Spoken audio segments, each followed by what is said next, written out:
Amen. Toujours de progrès en progrès. Oui. En effet. Alors, donc la paracha, comme Yves a envoyé le message, je pense qu'on a eu le temps de lire, c'est de Deutéronome 19, à partir du verset 18 jusqu'à Deutéronome 21, verset 9.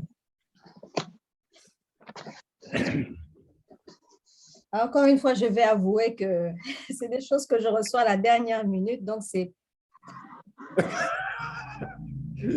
C'est bien, ce sont des petites surprises. Tant mieux. Je vais essayer de donner ce que je pourrai. Ah ben, bien voilà. sûr. Bien sûr. Voilà, parce que bon, le Seigneur a sa manière à lui de faire les choses. Mhm. Parfois, tu médites, ça, tu vas dans une direction, Oui, mais en toi, tu sens que ce n'est pas ça. tout à fait. Tu continues quand même parce que tu n'as rien, mais en toi, tu sens toujours que ce n'est pas cette direction. Mais bon, ce qui est merveilleux, c'est que la parole de Dieu est riche. Amen. Ce n'est pas la direction dans laquelle je veux dire, le mais Seigneur c'est ça. veut nous parler dans le moment T, C'est ça. mais c'est toujours des richesses, des trésors qu'il dépose en nous et qui va puiser au moment opportun pour pouvoir de nouveau nous les rappeler ou, voilà, ou agir sur base de ces paroles. Donc, je me réjouis souvent quand je lis comme ça. Je me dis, Seigneur, maintenant, OK, on est jeudi, moi, je n'ai rien. Vendredi, bah, comment je fais? T'inquiète pas, il y a encore le temps. Je vais appeler Yves pour lui dire, bon, qu'il prenne la relève. Bon, on a prié, donc on a confiance. On a prié pour toi. Ah, sache Donc, qu'on prie, voilà. on prie régulièrement pour toi quand c'est comme ça, particulièrement, Amy. Amen. Merci, Seigneur. Sois assuré de ça. On est avec toi. Enfin, on prie pour chacun. Seigneur. Oui, bien sûr, mais Vraiment, c'est ça. On quand doit... on sait que tu as la paracha, on prie, vraiment, on te soutient. Vraiment. Oui. Parce que je crois que c'est ça aussi. Parfois, on vit des choses et on ne comprend rien de ce que Dieu dit, de ce que Dieu fait. Ouais. Mais la prière des autres va comme ouvrir pour nous le ciel et après, on commence à recevoir. Même si c'est à la dernière minute, pour lui, ce n'est pas la dernière minute. C'est le moment. Oui, c'est ça. C'est le moment. Mais pour nous, c'est vrai que ce n'est pas toujours évident parce que tu peux intégrer les choses. Bon, il va te rappeler des choses que tu as déjà intégrées, mais il amène aussi des choses nouvelles qu'il te faudra aussi intégrer. Et donc, ce n'est pas toujours évident quand c'est des choses nouvelles, tu es en train de parler, clouc, ça descend en toi. Tu ne sais même pas ce que tu es en train de dire, mais bon, bref, bravo sur la gloire. Il nous connaît mieux que nous. Amen. Mais oui. Alors, la partie de, comment on appelle, des prophètes. Haftara. La Haftara, c'est dans Ésaïe 51, à partir du verset 12 jusqu'à 52, verset 12 aussi, jusqu'au verset 12. Mais bon, j'avoue que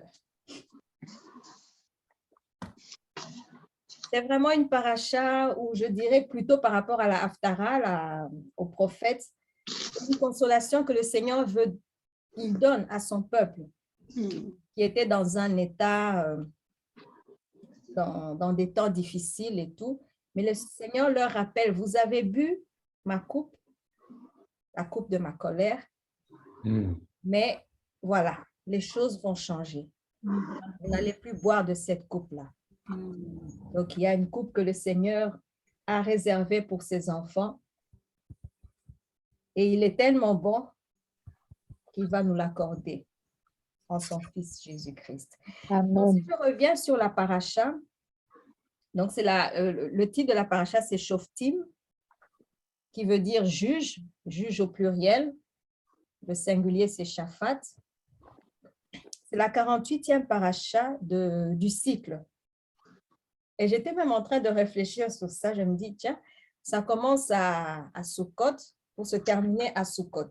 Mhm, mhm. Il y a quand même quelque chose, enfin, je vais dire le cycle de la lecture des parachas. Je me dis, il y a quelque chose de merveilleux dans ça. C'est comme si Dieu nous amène de progrès en progrès. Mhm. La maison s'élargit et il nous permet aussi à nous de grandir de plus en plus.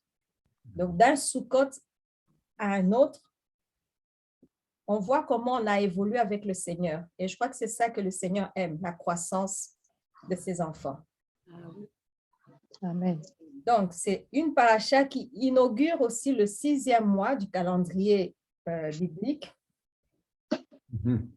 Oui. Qui a reçu le nom de Elul. Et ce 6e mois nous prépare aussi à quelque chose de particulier, le 7e mois. Le 7e mois, on sait tous ce que ça représente, le 7e mois, toutes les fêtes. Il y a un micro qui fait... Oui. Oui. Je vais couper ton micro, Gilbert, parce que ça résonne. Je ne sais pas si c'est chez Gilles. Non, ce n'était pas chez Gilbert. Non? Non. Ah. Oui, comme ça, au moins ils sont coupés. Voilà. Je vais couper le mien aussi, d'ailleurs. Voilà. Et donc, comme je disais, c'est le 6e mois qui est vraiment une préparation pour entrer dans le 7e mois. Et on sait tous, à Rehoboth, le 7e mois, c'est vraiment la saison des grandes fêtes. Il y a Yom Teruah, qui commence au 1er jour du 7e mois. Il y a le 10e jour avec Yom Kippour. Et puis, il y a le 15e jour, 8 jours de fête. Notre Dieu aime bien la fête. Et c'est Sukkot. Mais pour revenir sur notre paracha, le mot déjà Shoftim, qui vient de Shaphat, veut dire juge, juger, gouverner, défendre, plaider, prononcer ou décider d'une controverse, exécuter un jugement, soit pour justifier, soit pour condamner ou punir. Prononcer entre deux personnes ou deux parties pour faire connaître les ordonnances et les lois du Seigneur. Et ça a aussi le sens de adversaire de la loi. Parce que souvent, les mots hébreux ont toujours cette dualité. Le côté positif du mot et le côté, je dirais, négatif, entre guillemets, du mot. Et donc, on trouve ce premier mot dans Genèse 16, verset 5, quand Sarah était méprisée par Agar, sa servante, qui s'est trouvée enceinte d'Abraham. Et Sarah qui vient se plaindre auprès d'Abraham pour lui dire, occupe-toi de cette affaire, je paraphrase, hein, occupe-toi de cette affaire à cause de ma maîtresse, non, qu'est-ce que je dis, ma servante qui me méprise. Et donc que le Seigneur soit juge, Shaphat, entre toi et moi. Donc, ça nous montre aussi que le Seigneur est juge. Il est juge de la terre, il est juge des hommes, il juge, il exécute ses jugements, il punit, tout comme il justifie ses enfants, comme il a promis à Israël dans Ésaïe 51, donc il a promis de justifier et c'est pour ça que le Messie est venu. Alors, le mot qui vient de Shaphat, c'est mishpat. Ça me fait toujours rire ce mot-là parce que ça me fait penser aux 1000 pattes.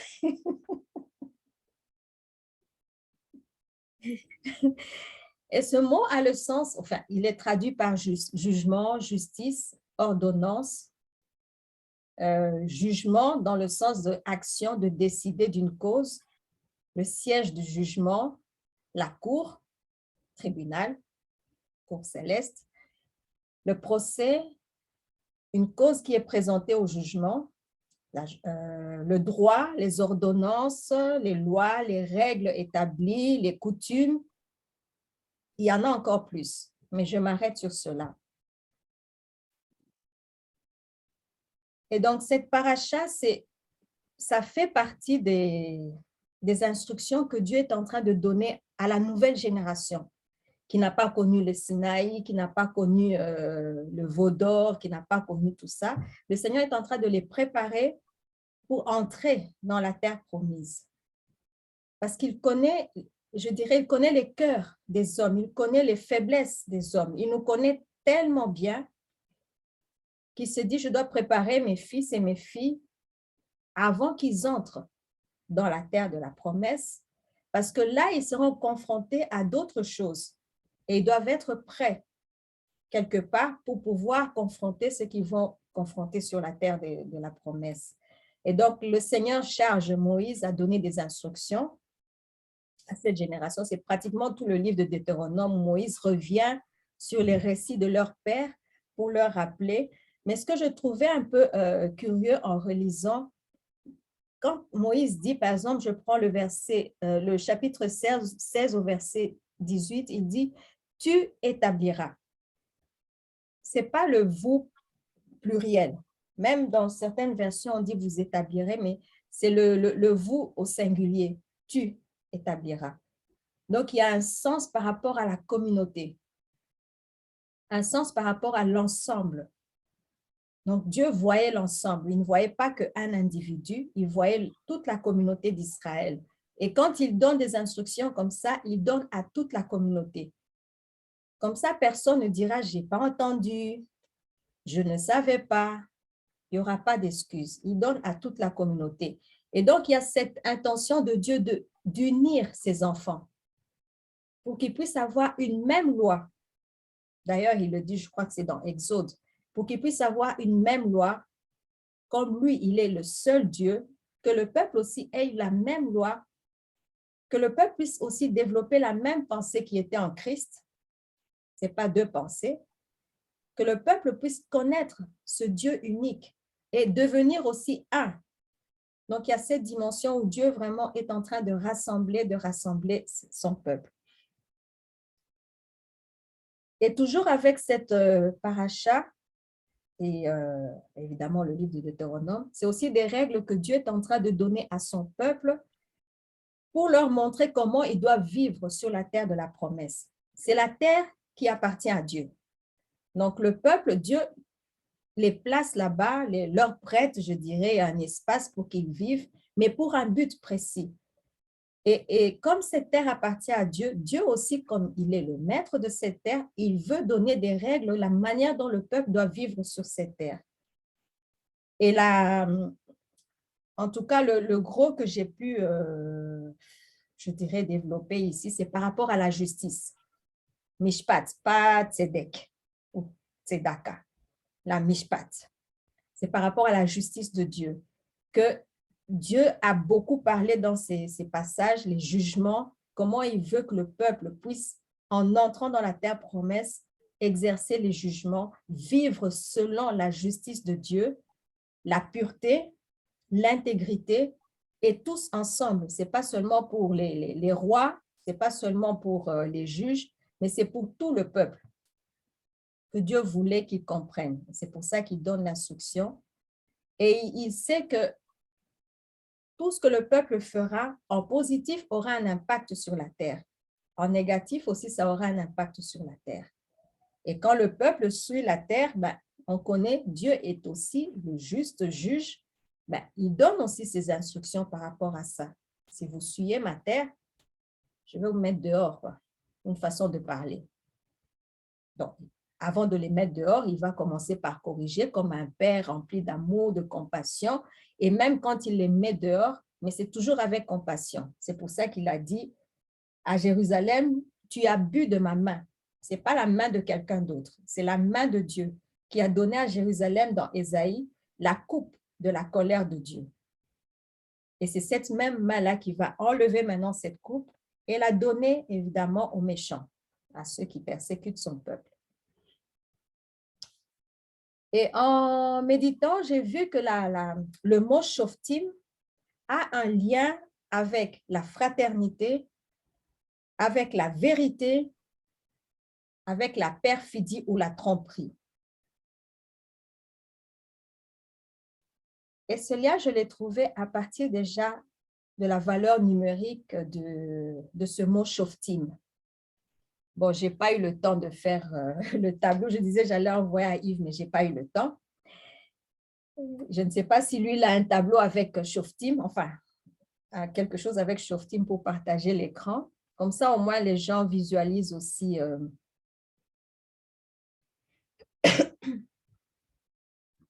Je regarde ça. Attends, je vais essayer de récupérer le mot.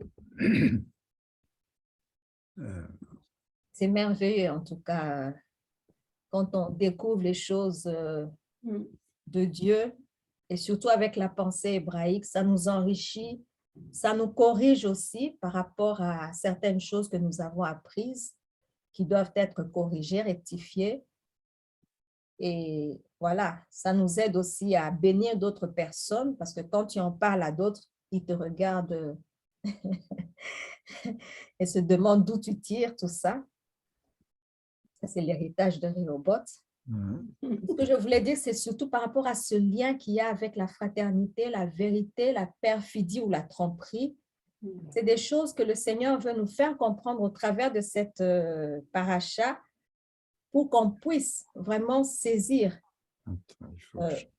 la dimension de cette paracha et surtout la dimension de ce que le Seigneur nous invite à vivre au travers de tous les messages de la paracha. Amen. Et donc, pendant que Yves cherche… Oui, tu as exactement exactement le verset dans lequel il est utilisé, le Shoftim. Oui, le verset 18 du chapitre 16. Ah, 16, voilà. 16, 18. Voilà. C'est le premier même. Oui, donc je vais voir ici, 16, 18, on va voir, on va le trouver direct, 16, 18.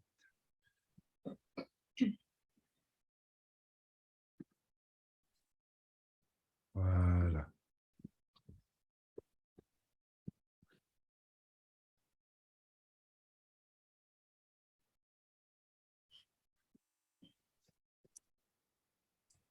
Donc, pendant ce temps, je lis quand même le verset. Donc, à partir de 18, « Tu établiras des juges et des magistrats dans toutes les villes. » D'autres versions, c'est « aux portes ». Le mot « char » peut être traduit par « porte » ou « ville ». « Que l'Éternel, ton Dieu, te donne selon tes tribus, et ils jugeront le peuple avec justice. Tu ne porteras atteinte à aucun droit. Tu n'auras point égard à l'apparence des personnes et tu ne recevras point de présent, car les présents aveuglent les yeux des sages et corrompent les paroles des justes. Tu suivras ponctuellement la justice afin que tu vives et que tu possèdes le pays que l'Éternel, ton Dieu, te donne. » Wow. Quand je lisais ça, ça m'a fait penser à l'étude. Ah ouais, c'est bien. Ça me fait penser à l'étude qu'on a eue, le partage qu'on a eu avec l'héritage. Là, le Seigneur dit à Israël, oui, je vous ai donné l'héritage, mais pour que vous puissiez le posséder, un élément qu'il donne dans cette paracha, c'est de suivre ponctuellement la justice, la mishpat. C'est courir après. Le verbe suivre ponctuellement a le sens de courir après la mishpat de Dieu. C'est vraiment chercher ardemment quelque chose qu'on désire et que vraiment on espère recevoir. Il y a une notion d'attente aussi. Donc, ce n'est pas une poursuite, ce n'est pas une recherche passive. Il y a cette dimension d'être actif dans cette recherche. On voit là où la justice, elle est, là où la mishpat, elle est, on la poursuit, on est derrière elle. Elle doit nous guider, elle doit nous montrer le chemin. Et donc, quand on voit les mots, les lettres dans ce mot Shoftim, il y a la lettre Shin, P, Tav, Yod et le même final. Et si je fais la somme de ces lettres, donc j'ai le Shin 300, j'ai le P, sa valeur numérique c'est 80, j'ai le Tav, oui. Le Tav, 400. Le Tav, c'est... Attends. non, qu'est-ce que je dis? Non, Le pas tête. le Tav, le tête. Le Pardon. tête, c'est 9. 9. Alors, Et puis le Yod, c'est 10. 10. Et le même final, c'est 600. Et la somme de tout ça nous donne 999 chez les Belges. On est en Combien tu dis? 999 chez les Belges. 999. Donc, 3 têtes. Pas tête, la tête, hein. Lettre tête. 3 têtes qu'on a là.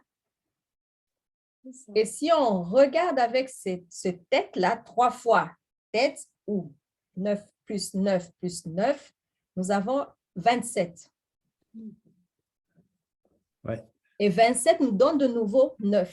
2 plus 7 nous donne de nouveau 9. Non.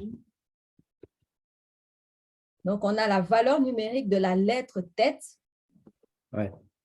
qui symbolise le bouclier, qui symbolise entouré, qui symbolise une boucle, un enroulement, quelque chose qui est enroulé, une spirale et même le serpent dans un panier.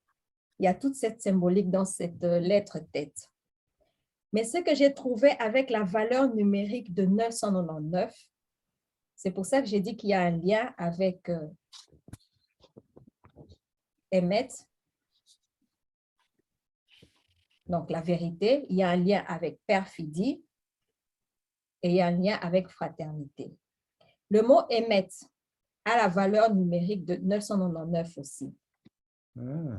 Donc, c'est Aleph, Mem et Tav. Il est traduit par vérité, fermeté, fidélité, digne de confiance, intègre, vérité en témoignage et en jugement, ou en instruction divine, vraie doctrine, en tout cas tout ce qui est vérité, ferme, fidélité, entre dans ce terme émet. Et on le trouve en premier, en rapport dans la Bible, en rapport avec un des attributs de Dieu. Dans Genèse 24, verset 27. Donc, de 26 à 27, quand on le lit, c'est le serviteur d'Abraham qui parle quand Rebecca lui a répondu. Et lui, il parle, c'est une prière qu'il fait, mais il témoigne de la fidélité de Dieu. Je vais le prendre. Genèse 24.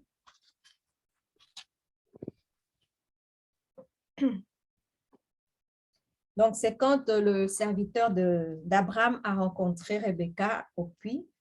Je commence à partir de 23. Et il dit, donc c'est le serviteur qui parle, « De qui es-tu fille ?» en demandant à Rebecca, évidemment. « Dis-le-moi, je te prie. Y a-t-il dans la maison de ton père de la place pour passer la nuit? » Elle répondit, « Je suis fille de Bethuel, fils de Milca et de Nahor. » Elle lui dit encore, « Il y a chez nous de la paille et du fourrage en abondance et aussi de la place pour passer la nuit. » Alors le verset 26.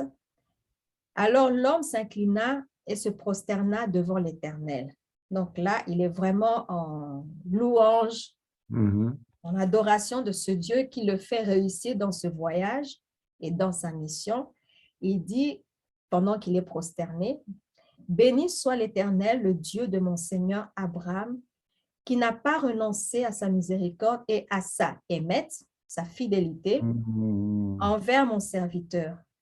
Moi-même, l'Éternel m'a conduit à la maison des frères de mon Seigneur. » Wow. Oui. Donc, même par rapport à cette paracha, il y a cette dimension de la fidélité de Dieu, que Dieu veut montrer à son peuple, qu'il est fidèle. C'est moi qui vous conduis, c'est moi qui ai promis à vos pères et c'est moi qui vous conduis dans la terre de la promesse. Et tout ce que j'ai dit à vos pères, je l'accomplirai parce que je suis fidèle. Je paraphrase. Et Apocalypse nous parle du témoin fidèle de Dieu. C'est vraiment, ouais, il y a quelque chose en lien avec cette paracha. Le deuxième mot que je prends, c'est le mot qui est traduit par perfidie, beged. Beged, donc bête, guimel et dalet. Ça, le sens de vêtement, le sens de couvrir, de dissimuler, agir secrètement, tromper, tricher, dissimulation, trahison, rapine, tromperie, tout ce package-là, il est là. Mais, comment je dirais ça? Il y a...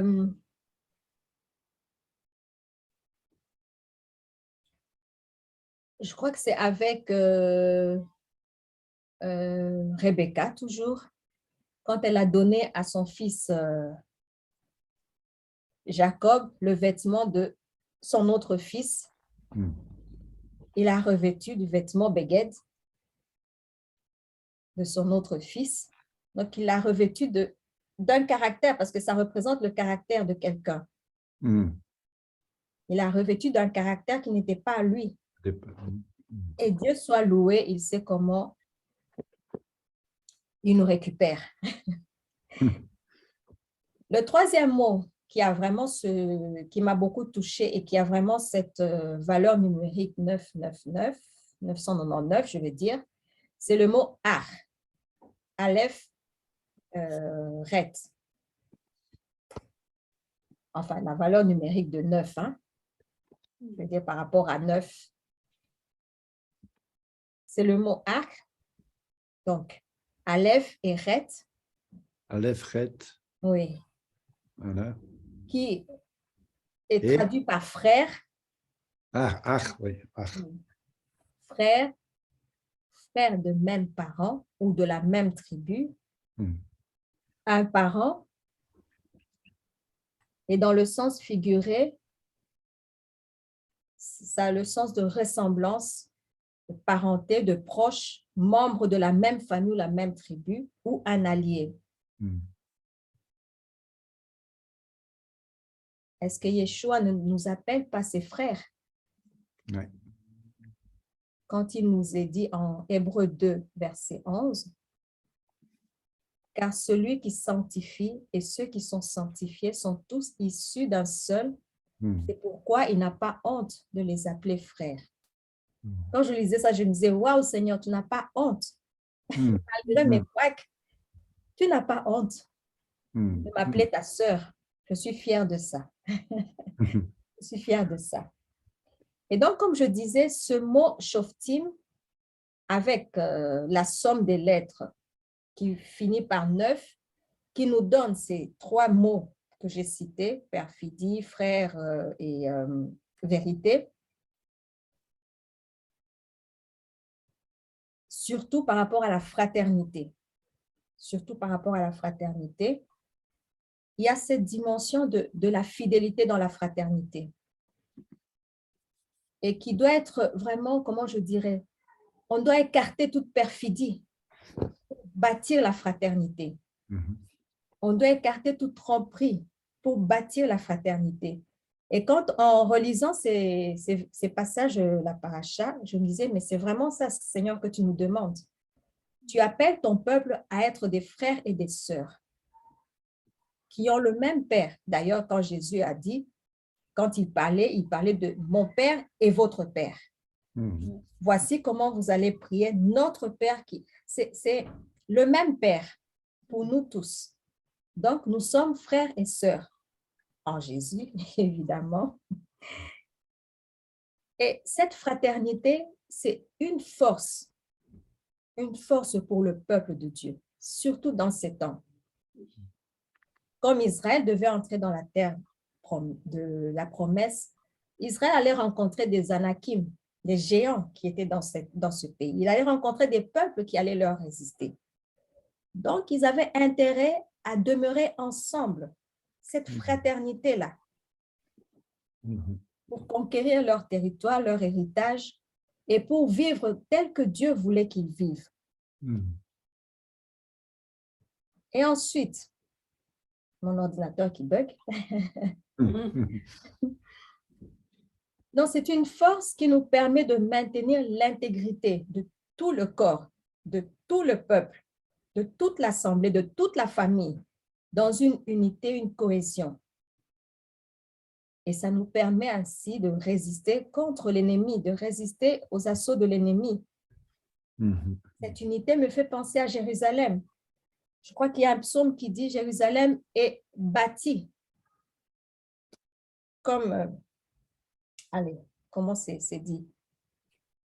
Comme les parties d'une ville liées ensemble. Liées ensemble, oui. Or, c'est bâti par des pierres, la symbolique. Ces pierres sont liées ensemble. Elles sont unies les unes des autres. Elles forment une fraternité. Pas la fraternité dont le monde parle, parce que c'est encore un langage que le monde a pris de la parole de Dieu pour nous parler de la fraternité, mais ce n'est pas la bonne fraternité. La bonne fraternité, elle est basée sur Christ, qui nous unit les uns les autres et nous unit au Père. Et dans cette fraternité, nous témoignons que nous sommes frères et sœurs de Jésus-Christ, donc nous sommes de la famille de Dieu, et donc que nous ressemblons aussi à Jésus. Nous sommes unis à lui. Donc, il y a le caractère de Christ qui doit émaner de nous. Pas le baguette, ça ne vient pas de Christ. Le caractère de Christ, c'est émettre. Ça doit vraiment être en nous et nous devons le refléter. Et c'est pour ça que Christ a beaucoup prié, là, Jean 17, il a beaucoup prié pour l'unité. Il y a cette dimension de fraternité dans l'unité. Il a prié pour l'unité de ses disciples, ceux qui étaient là en ce moment-là. Et nous aujourd'hui, et ceux qui vont venir demain s'il n'est pas encore de retour. Donc, il a prié pour cette unité parce qu'il savait l'importance de la fraternité, de la dimension du corps. Et cette fraternité est aussi un bon témoignage que nous portons de Yeshua. Partout où nous sommes, on reconnaît, ah, ça c'est des chrétiens. Parce qu'il y a cette vie de fraternité, il y a cette vie d'unité, cette vie d'amour, cette vie de vérité, de sincérité. Quoique ce n'est pas toujours ça, mais c'est ce que le Seigneur veut. Et par rapport à Israël, Dieu avait dit qu'il avait rompu la fraternité de Éphraïm et de Juda. Et il a promis, il est maître, il sait comment il fait les choses. Oui, ils ont péché. Oui, ils ont été infidèles. Ok, Dieu a châtié. Donc, la fraternité a été brisée. Mais il a promis de restaurer cette fraternité. Vous avez ça dans Ézéchiel 37.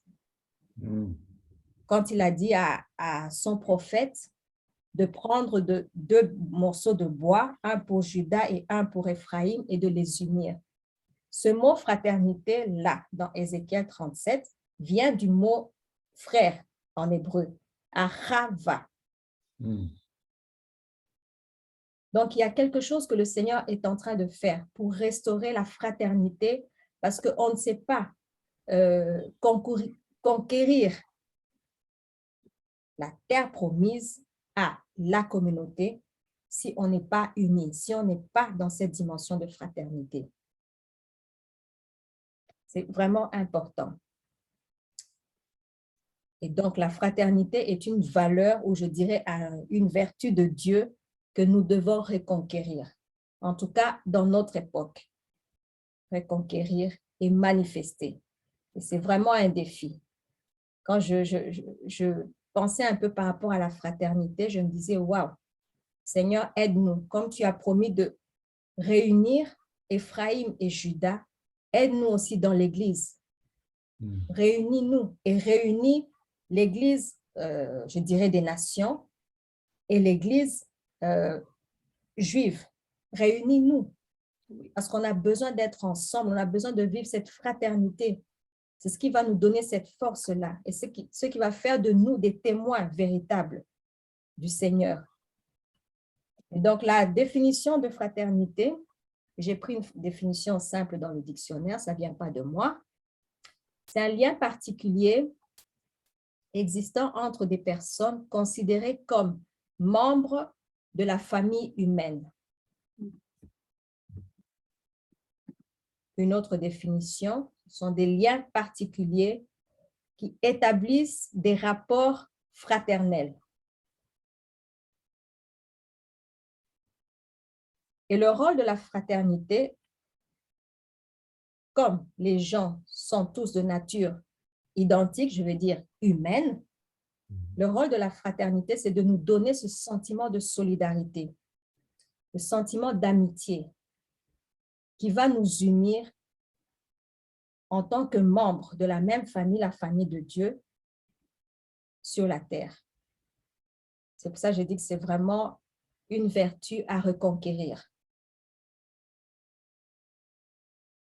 C'est aussi une vertu à construire ou à cultiver dans notre temps.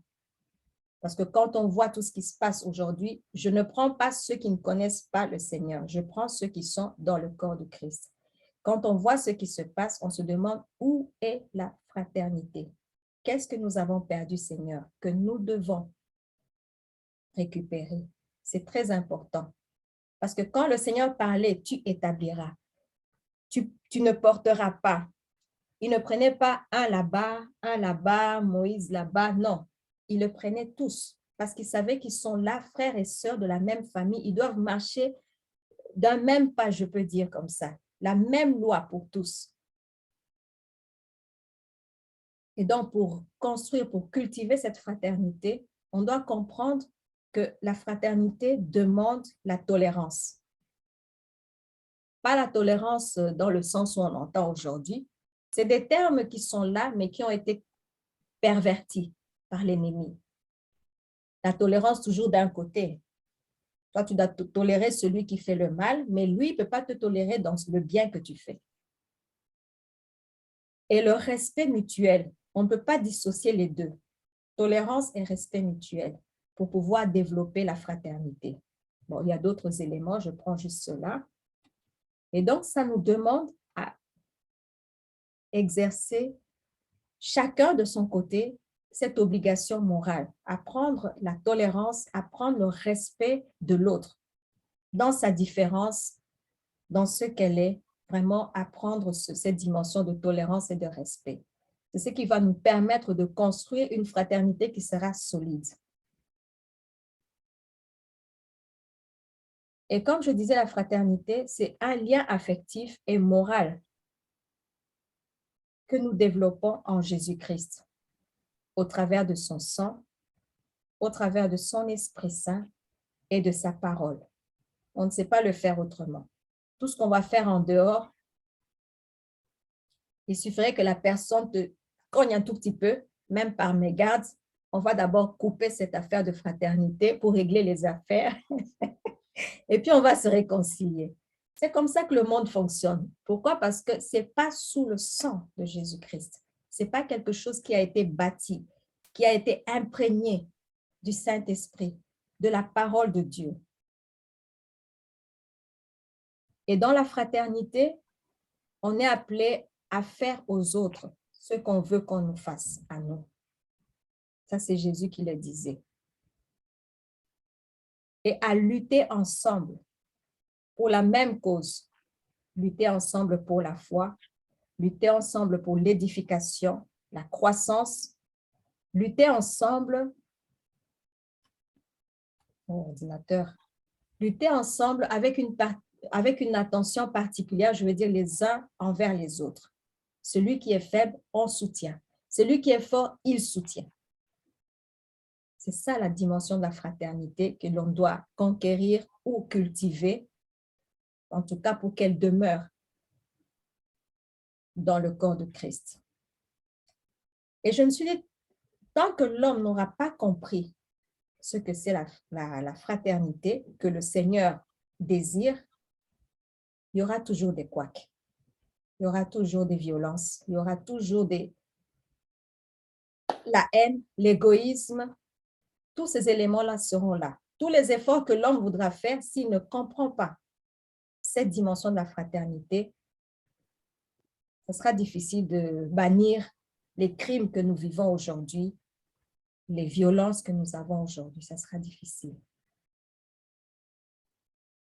Et donc, le Seigneur voulait que le peuple apprenne cette dimension de fraternité parce qu'ils allaient entrer dans la terre de la promesse en tant que famille, en tant que peuple. Pas l'un là-bas, l'un, non, tous ensemble. Et être régis par la même justice de Dieu, par la même vérité, la même loi de Dieu.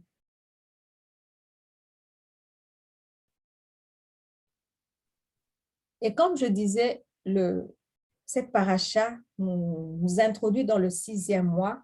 Dans la tradition juive, une des traditions juives pour le 6e mois, on sonne le chauffard depuis le 1er jour. Aujourd'hui, nous sommes le 7e jour du mois.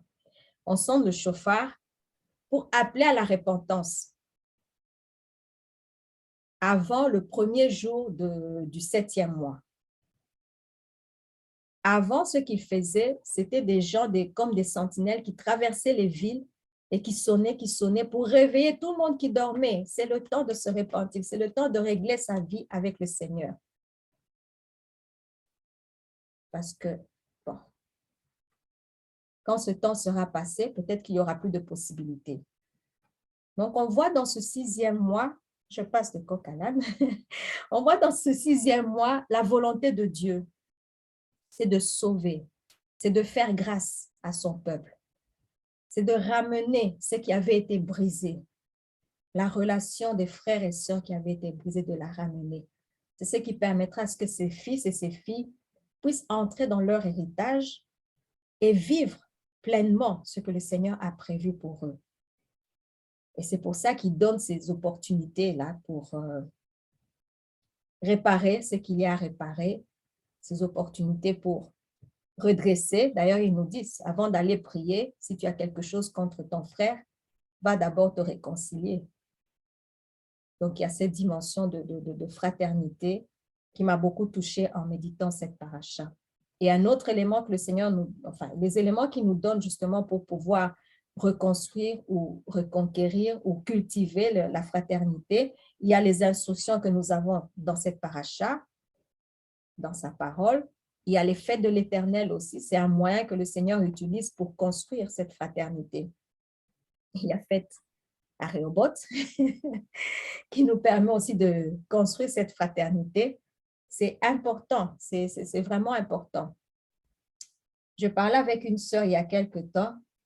La première fois qu'on a eu un dimanche sans culte, elle me dit « Ah, waouh !» C'est la première fois que j'entends ça, que l'Église donne un repos à ses fidèles, un jour où les gens peuvent se reposer, se ressourcer d'une autre façon. Elle dit, mais va le dire dans nos assemblées, quoi. Ils vont te dire, tu es malade.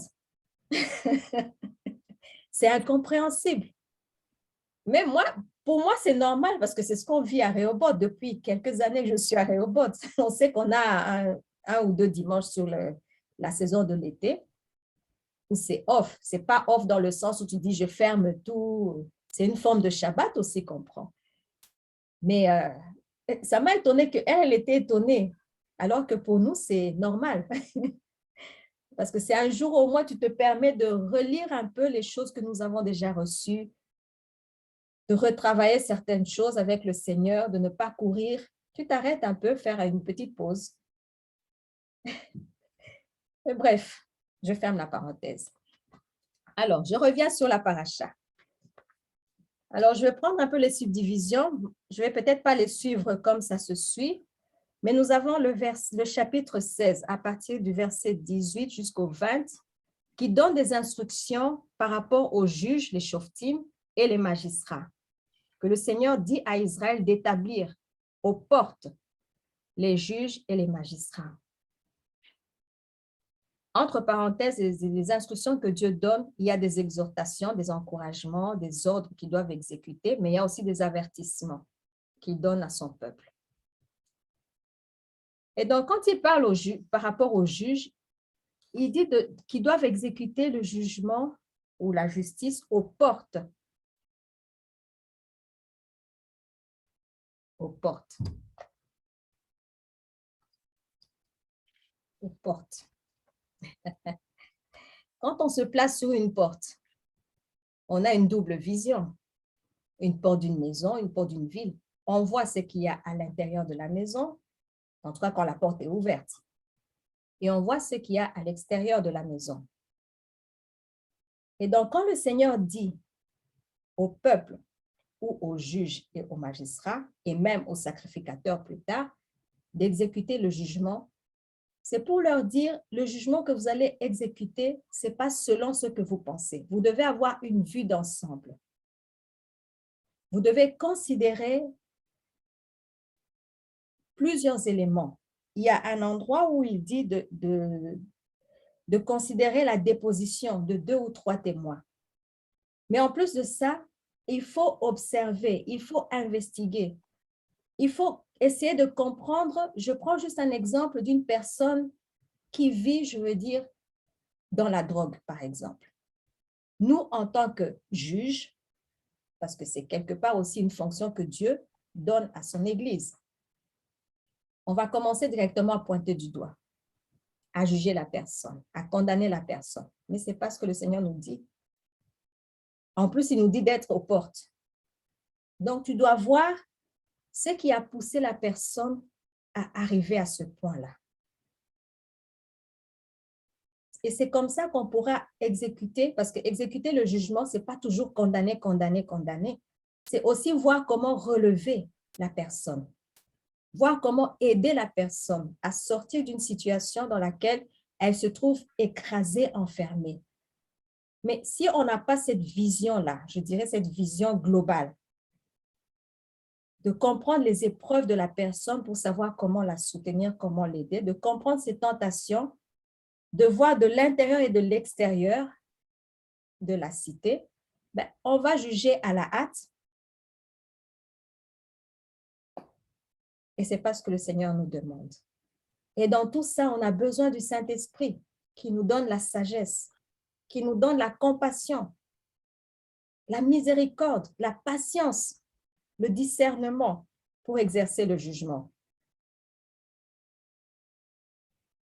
Et ces passages, donc de versets 18 à 20, je l'associe aussi avec les instructions que le Seigneur a données aux sacrificateurs.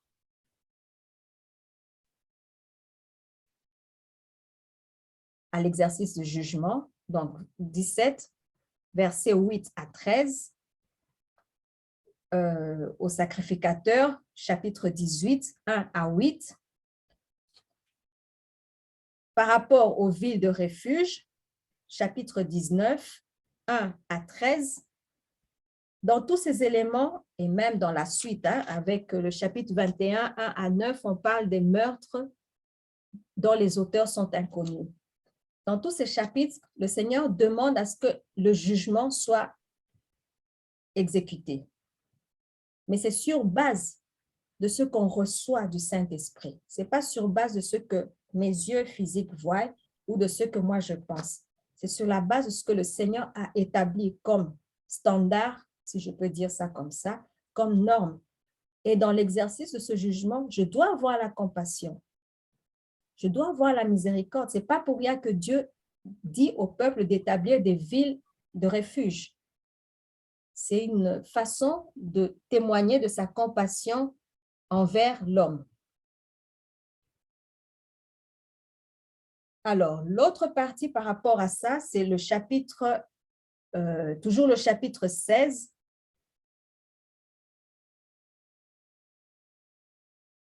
Mon ordinateur. Bon.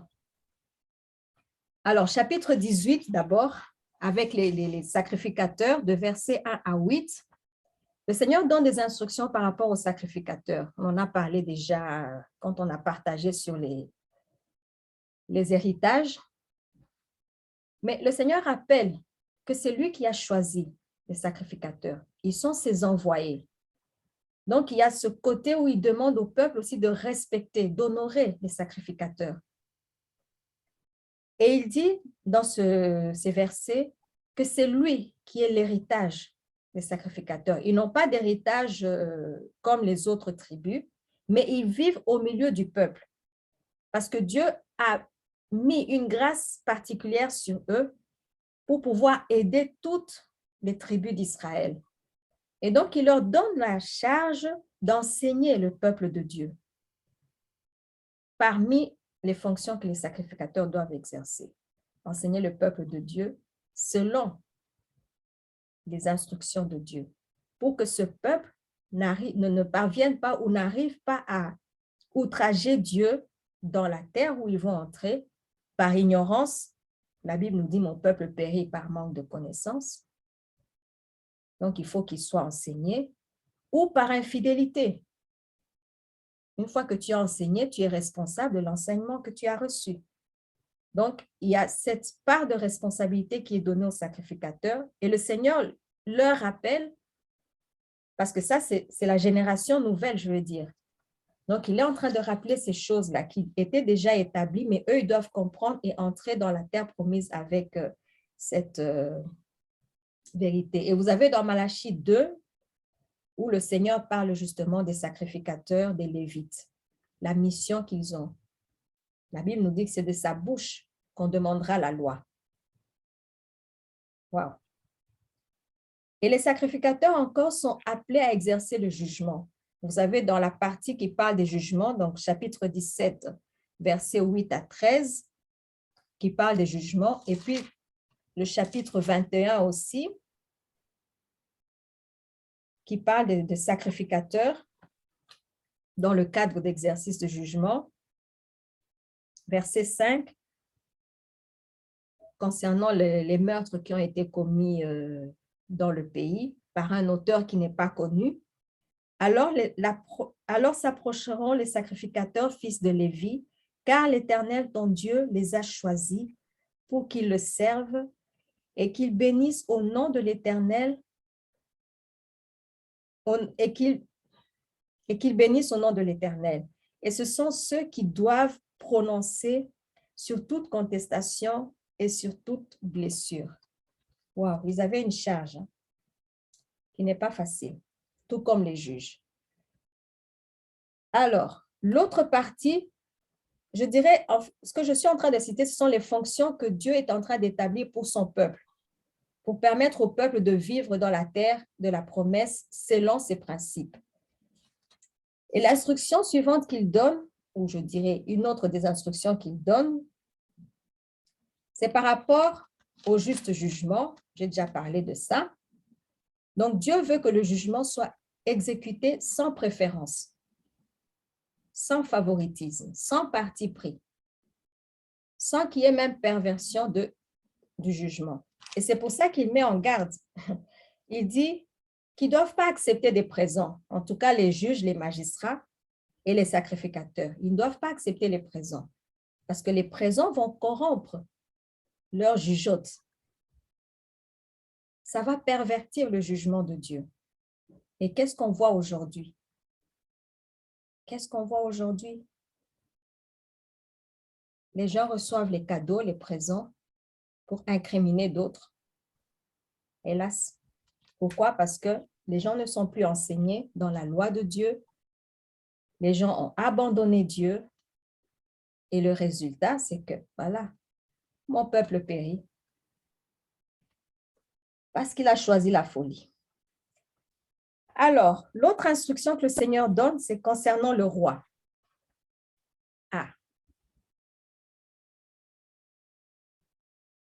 Je suppose qu'on a eu le temps de lire tous ces chapitres et versets. C'est pour ça que je n'entre pas. C'est juste pour avoir un peu en gros. L'autre instruction, c'est par rapport au roi. Dieu savait qu'Israël allait demander un roi. Il le savait. Mais il sait aussi qu'il est le roi d'Israël. Il le sait. Mais dans sa bonté, dans sa miséricorde, il veut quand même accorder au peuple Même si cette demande peut être à double tranchant. Parce que quand les enfants d'Israël, dans 1 Samuel 8 jusqu'à 10 ou 11, le chapitre, vont demander à un roi, c'est en rapport à ce qu'ils voient dans les nations.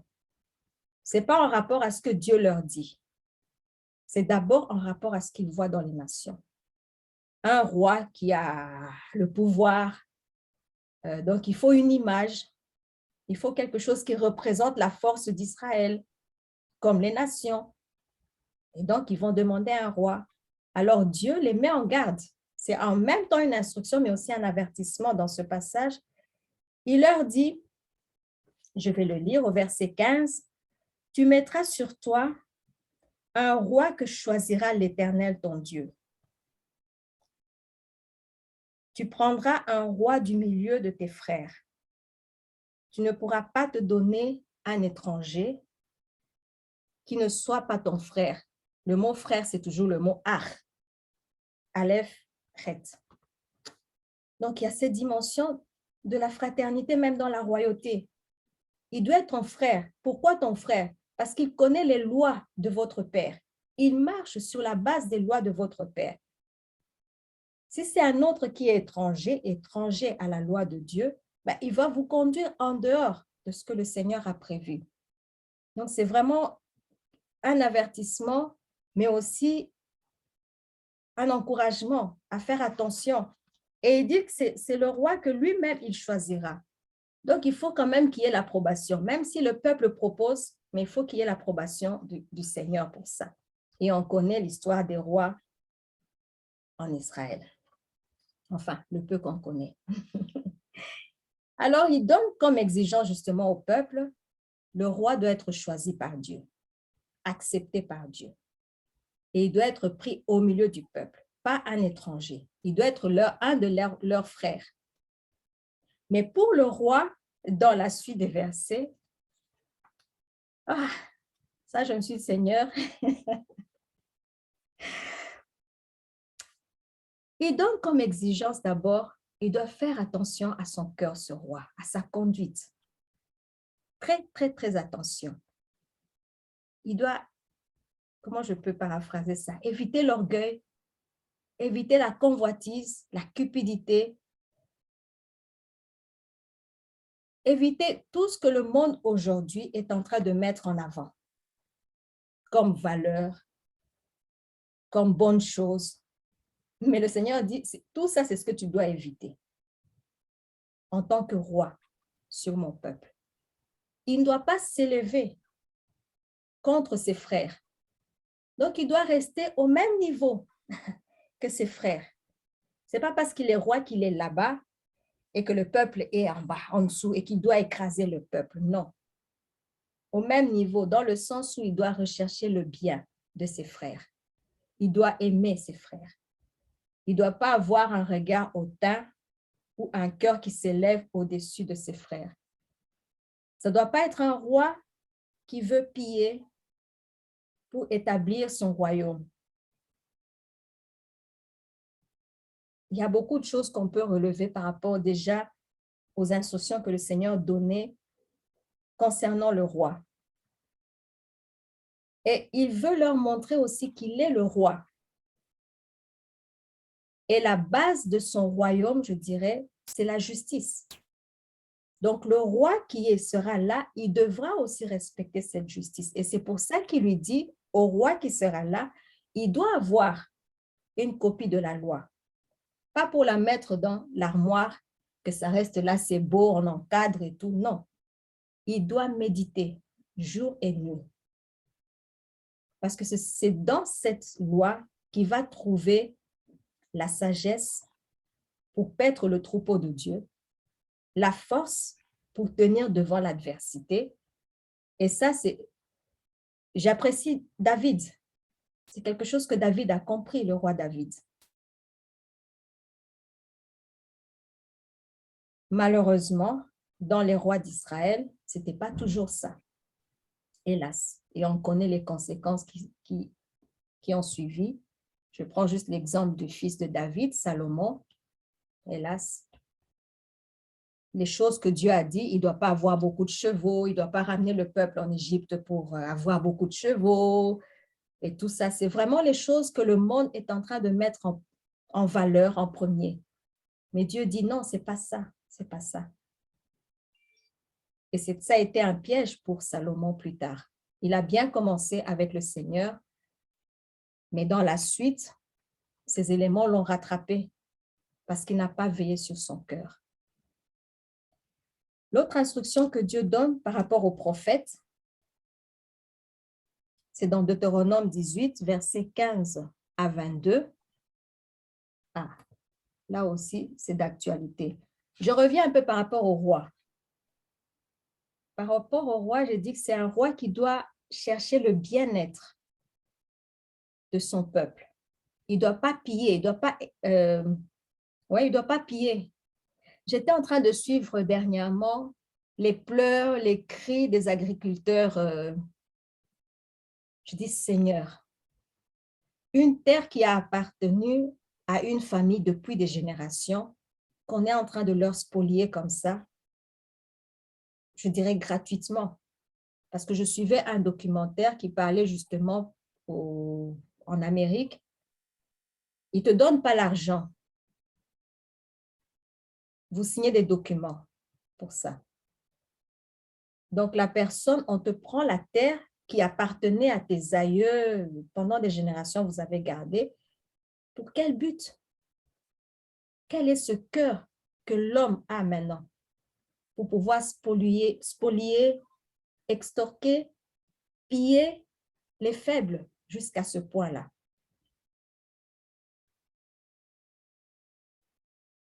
Et on connaît l'histoire de Akab et Jézabel pour le chant de, comment il s'appelait encore?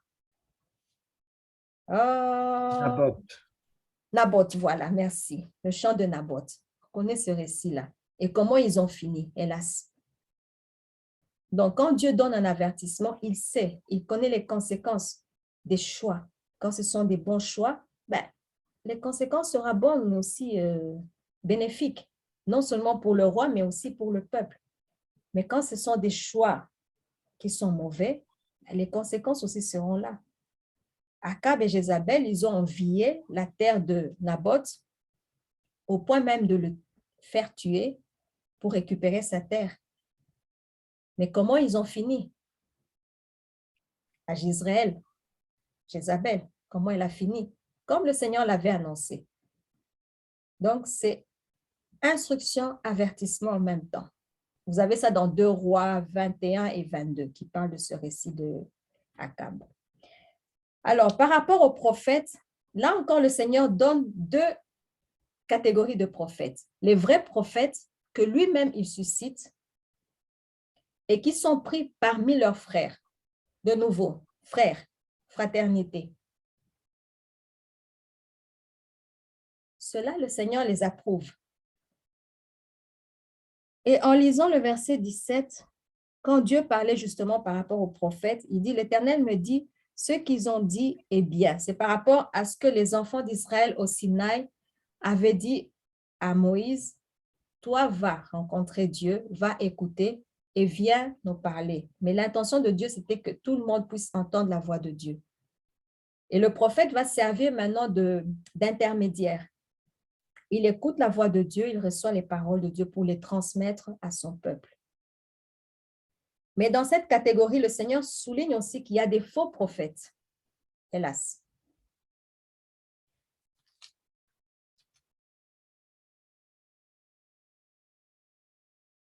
Et il dit comment traiter ces faux prophètes. Mais il encourage son peuple à ne pas craindre ces faux prophètes, à ne pas les suivre et à ne pas les craindre. Alors, au chapitre 19, on nous parle des villes de refuge. Nous connaissons tous cette histoire de ville de refuge. C'est pour assurer la vie ou protéger la vie de celui qui a commis un meurtre involontairement. On lui accorde encore une mesure de grâce. Donc, il est dans son 6e mois où il peut encore se repentir et ne pas quitter la ville de refuge. Et là, le Seigneur dit, au verset 2, « Tu sépareras 3 villes au milieu du pays dont l'Éternel, ton Dieu, te donne la possession. » Verset 3, « Tu établiras des routes et tu diviseras en 3 parties le territoire du pays que l'Éternel, ton Dieu, va te donner en héritage. Il en sera ainsi afin que tout meurtrier puisse s'enfuir dans ces villes. » Donc, le peuple devra aussi non seulement disposer des villes refuges, mais il devra aussi tracer les routes pour que celui qui fuit, qui veut aller dans les villes refuges, il puisse trouver le chemin, qu'il ne s'égare pas, parce que s'il s'égare, le vengeur de sang va le trouver et il va le tuer. Si le chemin est très broussailleux ou je ne sais pas, qu'il y a des pierres, des ronces, le temps qu'il arrive, il sera déjà rattrapé par le vengeur de sang. D'où le passage d'Ésaïe qui nous dit « Préparez le chemin pour le peuple ». Et Jésus nous dit lui-même qu'il est le chemin. Donc, ces cités de refuge, en tout cas, telles que je les ai compris aujourd'hui, c'est un endroit où l'on fuit pour préserver la vie, quand on est innocent, mais pas quand on est coupable.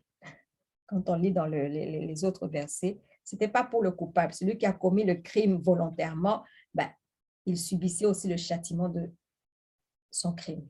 Mais celui qui l'a commis involontairement, il avait cette mesure de grâce où il pouvait encore se réfugier dans la ville. S'il ne se réfugiait pas, il sera rattrapé par le vengeur de sang. Mais ces villes refuges peuvent aussi représenter l'offre du pardon que Dieu nous offre, le pardon que Dieu offre, l'expiation que nous avons en Christ, la vie de pureté, la vie de sainteté, la sagesse de Dieu sur laquelle nous devons compter, la repentance. J'ai parlé du 6e mois, c'est vraiment le son de chauffard qui sonne pour appeler à la repentance. C'est aussi se réfugier dans le Seigneur. La prière, la parole de Dieu. Et ces villes de refuge symbolisent quelque part aussi le fait de se séparer, comment je dirais ça? Se séparer de l'environnement qui nous influençait dans le péché, qui nous influençait dans le péché, nous séparer de ça. Sinon, on risque de retomber. Oui, allô? Oui, bonsoir, c'est Mato.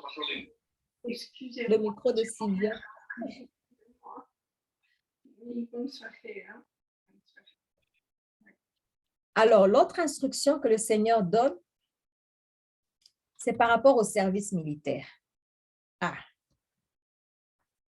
Le peuple allait entrer dans un pays qu'il allait conquérir. Donc, il fallait aussi être prêt au niveau de la guerre. Mais quelle réalité le Seigneur veut nous donner aussi par rapport à la conquête au travers du combat, au travers de la guerre, toujours dans cette dimension de fraternité, le combat spirituel. Ce n'est pas pour rien que le Seigneur nous dit, au travers de l'apôtre Paul, de revêtir toutes les armes de Dieu. C'est qu'il y a un combat qui est réel. Il est spirituel, mais il est réel. On ne doit pas douter de ça. Et j'ai bien aimé, en tout cas, j'ai dit amen à la parole que Yves a proclamée. Dans Ésaïe 35, il nous est dit « Fortifiez les mains languissantes ». Parce qu'il y a certainement ceux qui seront fatigués dans ce combat. Mais il faut les fortifier, il faut les encourager, il faut affermir leurs genoux. Parce que le combat, il est rude. Il est rude. Mais ce qu'il faut savoir, c'est que ce combat est à notre Dieu. Ce n'est pas nous qui combattons par nos moyens, par nos capacités. C'est Dieu qui combat pour nous. Il va nous donner les stratégies. Il va nous donner les moyens, les ressources nécessaires.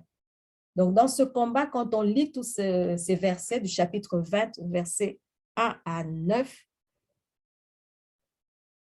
le Seigneur demande au peuple de lui faire confiance. Déjà, à ce niveau-là. Il faut des gens qui vont encourager le peuple. les sacrificateurs étaient là justement pour encourager le peuple. Ceux qui étaient un peu tremblants, on les encourage un peu. N'ayez crainte, le Seigneur combattra pour nous. Ça me fait penser à Josaphat. Il encourage le peuple à ne pas craindre l'ennemi parce que c'était des géants. Dieu savait. Et en même temps, il demande d'organiser et de préparer l'armée pour le combat. Et les instructions qu'il donne ici, j'étais en train de relire sur ces instructions. Ceux qui sont exemptés d'aller à la guerre, c'est parce qu'ils ne sont pas prêts. Donc, pour le combat de Dieu, il faut être prêt. Mais c'est quoi être prêt?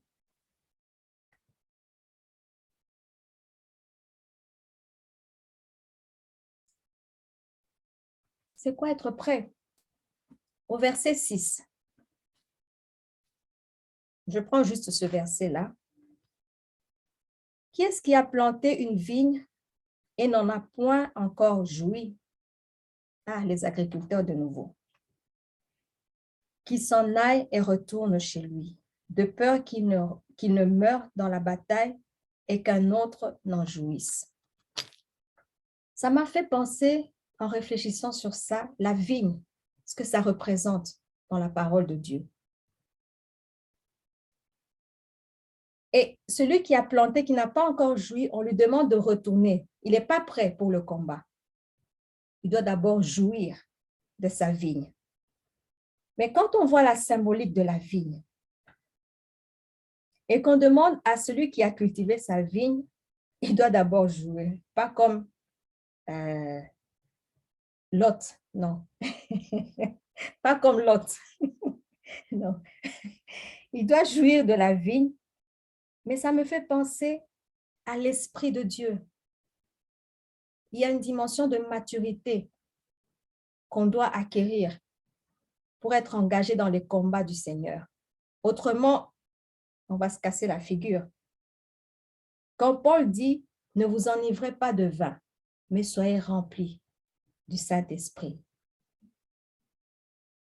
Quand il nous parle des fruits de l'Esprit ou du fruit de l'Esprit, c'est vraiment cette dimension où la vigne, elle a eu le temps de pousser, de donner ses fruits et que le cultivateur a eu le temps de jouir. Donc, il est plein de l'Esprit. Il est animé par l'Esprit de Dieu. Le fruit, le caractère de Christ se manifeste au travers de lui. Celui-là, il est prêt pour le combat.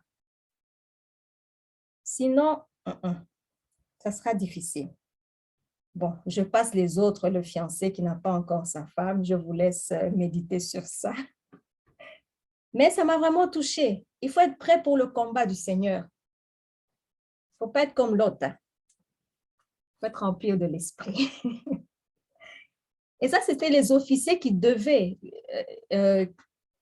parler justement au peuple. Donc, les officiers aussi devaient connaître leur peuple pour pouvoir leur dire, ah, toi, tu n'as pas encore joui de ta vigne, retourne d'abord.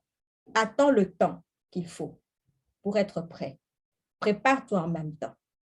Toi, tu n'as pas encore joui de ton mariage, tu as déjà fiancé. Retourne d'abord. Termine d'abord ce dossier-là. Sinon, tu seras préoccupé, tu ne vas pas combattre comme il faut. Et tu seras, comment je dirais, vulnérable devant l'ennemi. Ou alors, tu risques d'affaiblir les autres, de décourager les autres. Donc, il faut vraiment que ce soit quelqu'un qui est prêt au combat pour s'engager dans les combats du Seigneur. Alors, l'autre partie, je passe vite fait, parce que l'heure avance. L'autre partie, c'est par rapport au siège des villes. Toujours dans le chapitre 20, versets 10 à 20. Là aussi, le Seigneur fait une distinction des villes. Pour les villes qui sont éloignées, il recommande au peuple de commencer par la paix. Nous sommes appelés à être des instruments de paix, des faiseurs de paix, là où nous passons. Donc, il dit à son peuple, quand vous allez dans des villes éloignées, faites la paix d'abord. OK, s'ils refusent la paix, là, c'est autre chose. là, on va utiliser d'autres moyens. Mais d'abord, c'est par là, parce que Dieu veut la paix. Par contre, pour les villes du territoire qu'il doit conquérir, là, le Seigneur est catégorique. Catégorique. Pas de, non, pas de paix. Pas du tout. On ne blague pas avec celui-là. Là, il dit extermination. Pourquoi? Parce qu'il sait. Il nous connaît tellement bien qu'il dit, si tu restes avec un petit Anakim, un petit Étienne dans ton cœur, il va t'influencer, que tu le veuilles ou pas. Alors, il faut raser, il faut purifier, il faut nettoyer. Et la conquête des enfants d'Israël, ce n'était pas une conquête où il y a une recherche de pouvoir, de gloire, non. C'était pour consacrer le pays à l'Éternel, afin que le projet de Dieu puisse se réaliser. C'était ça le but. Et tant qu'il y avait des ronces, des épines, donc les Étiens, les Éphésiens, non pas Éphésiens, ces peuples-là que je n'arrive pas à citer, tant qu'il y avait ces peuples-là, ils constituaient un piège pour les enfants d'Israël. La preuve en est que les Gabaonites, par exemple, ils sont venus par ruse et ils ont pu amadouer Josué. Donc, c'est quand Dieu dit extermine, c'est extermine. Quand il dit, OK, garde ça et ça, tu élimines, il sait pourquoi. Donc, il y avait cette instruction ces instructions qu'il avait données sur les villes, mais il fait la différence entre les villes éloignées et les villes du territoire même que le peuple allait conquérir.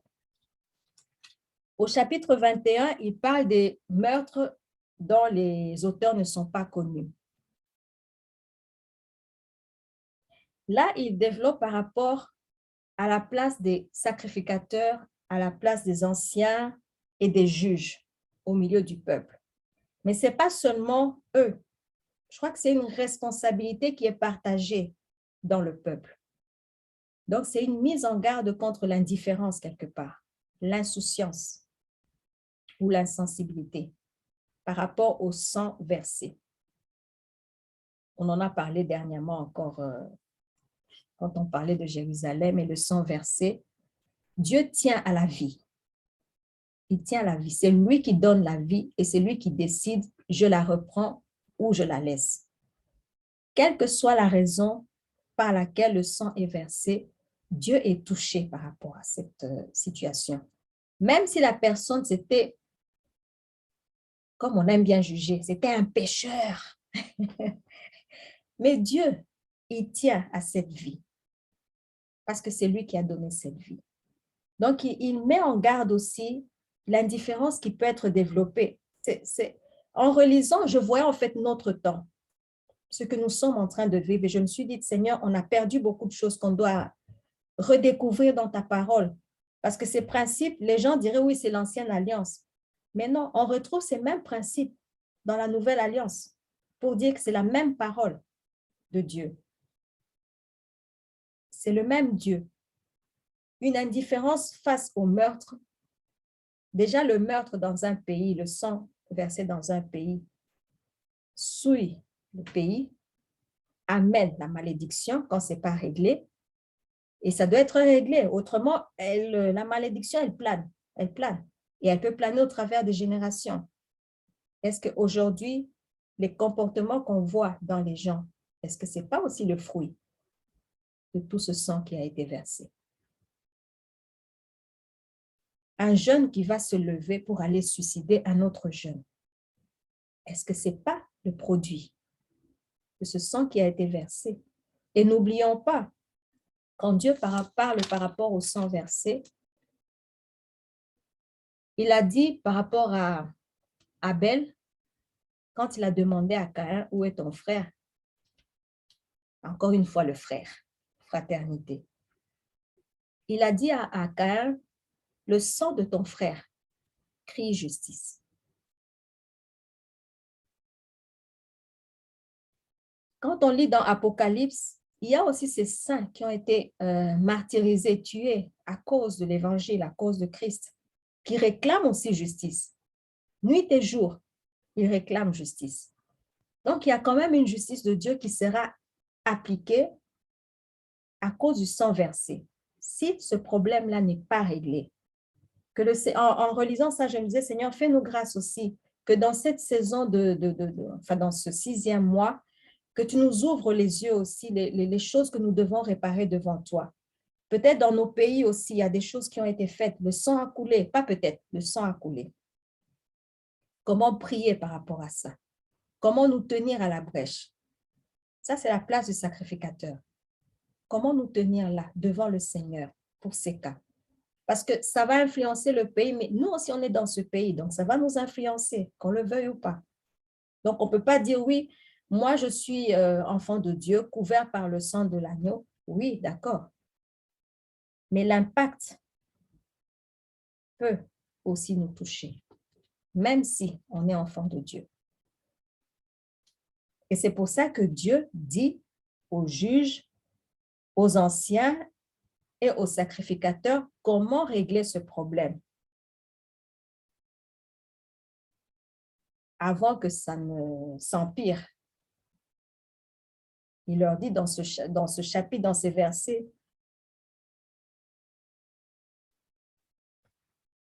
alors, j'ai lu le verset 5 du chapitre 21, je prends le 6. Tous les anciens de cette ville, donc la ville où le meurtre a été commis, et qu'on ne connaît pas l'auteur, donc on ne doit pas laisser le corps là pourrir en se disant « je ne connais pas l'auteur », non. Tous les anciens de cette ville, la plus rapprochée du cadavre, laveront leurs mains sur la génisse à laquelle on a brisé la nuque dans le torrent. Et prenant la parole, ils diront, « Nos mains n'ont point répandu le sang et nos yeux ne l'ont point vu répandre.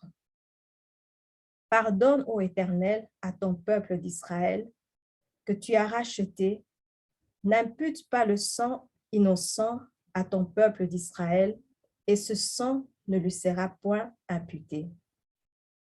Ainsi, tu dois faire disparaître du milieu de toi le sang innocent en faisant ce qui est droit aux yeux de l'Éternel. » Donc, Dieu donne quand même un moyen pour régler cette histoire de sang innocent qui est versé. Que le Seigneur vraiment nous aide aussi dans ce mois, le 6e mois, le mois d'Éloul, de nous approcher plus de lui en faveur de nos nations et en faveur des autres nations aussi, et en faveur de l'Église, parce que l'Église aussi a... Ouais. Alors, je passe aux avertissements. Vous êtes prêts jusqu'à demain? Je passe aux avertissements. C'était une longue lecture. Aux avertissements que le Seigneur donne, il y a déjà par rapport à l'idolâtrie, la magie, la divination. Donc, on a le chapitre 16, versets 21 et 22, et puis le chapitre 18, versets 9 à 14, qui parle de tous ces éléments-là comme avertissement. Dieu est jaloux. C'est un Dieu jaloux. Il a lui-même dit, il est un Dieu jaloux, un feu dévorant. Et ça nous montre l'exclusivité de la relation avec Dieu et le respect que Dieu demande, qu'il exige même pour son nom, et la pureté qu'il exige à son peuple. Quand il dit au verset 21 du chapitre 16, tu ne fixeras aucune idole de bois à côté de l'autel que tu élèveras à l'Éternel ton Dieu. C'est fort. Donc, le peuple élève un autel et à côté, il place une idole. C'est fort. Mais quand il le dit, il savait que le peuple allait le faire. Ce n'est pas pour rien qu'il donne l'avertissement, autrement, il n'allait pas donner l'avertissement. Mais ce qui est merveilleux avec notre Dieu, il avertit, mais il donne aussi un moyen, je dirais, de secours. Pour que si ça arrivait, on a au moins un moyen qu'il a préparé pour nous, au travers du sacrifice de Christ. Et quand on lit dans Ézéchiel 43 ou 48, et même Ézéchiel 8 aussi, Dieu a montré à son prophète l'abomination qu'il y avait dans le temple. C'est terrible. Dans le temple, le sanctuaire qui a été consacré à l'Éternel, allez, on vient aussi planter quelque chose d'autre. alors que Dieu avait interdit. C'est touchant. Le chapitre 17 aussi parle par rapport à l'idolâtrie et aussi par rapport au sacrifice. C'est là que je disais l'exclusivité de la relation, le respect dans le service, le respect du nom de Dieu, la pureté même de cœur de ceux qui servent le Seigneur. Dieu tient. Il y tient. Il dit lui-même, je vous ai racheté à un grand prix, donc je suis jaloux. Paul qui paraphrase, je suis jaloux de vous parce que je vous ai fiancé à Christ. Parce qu'ils connaissent le prix qui a été payé. Et le verset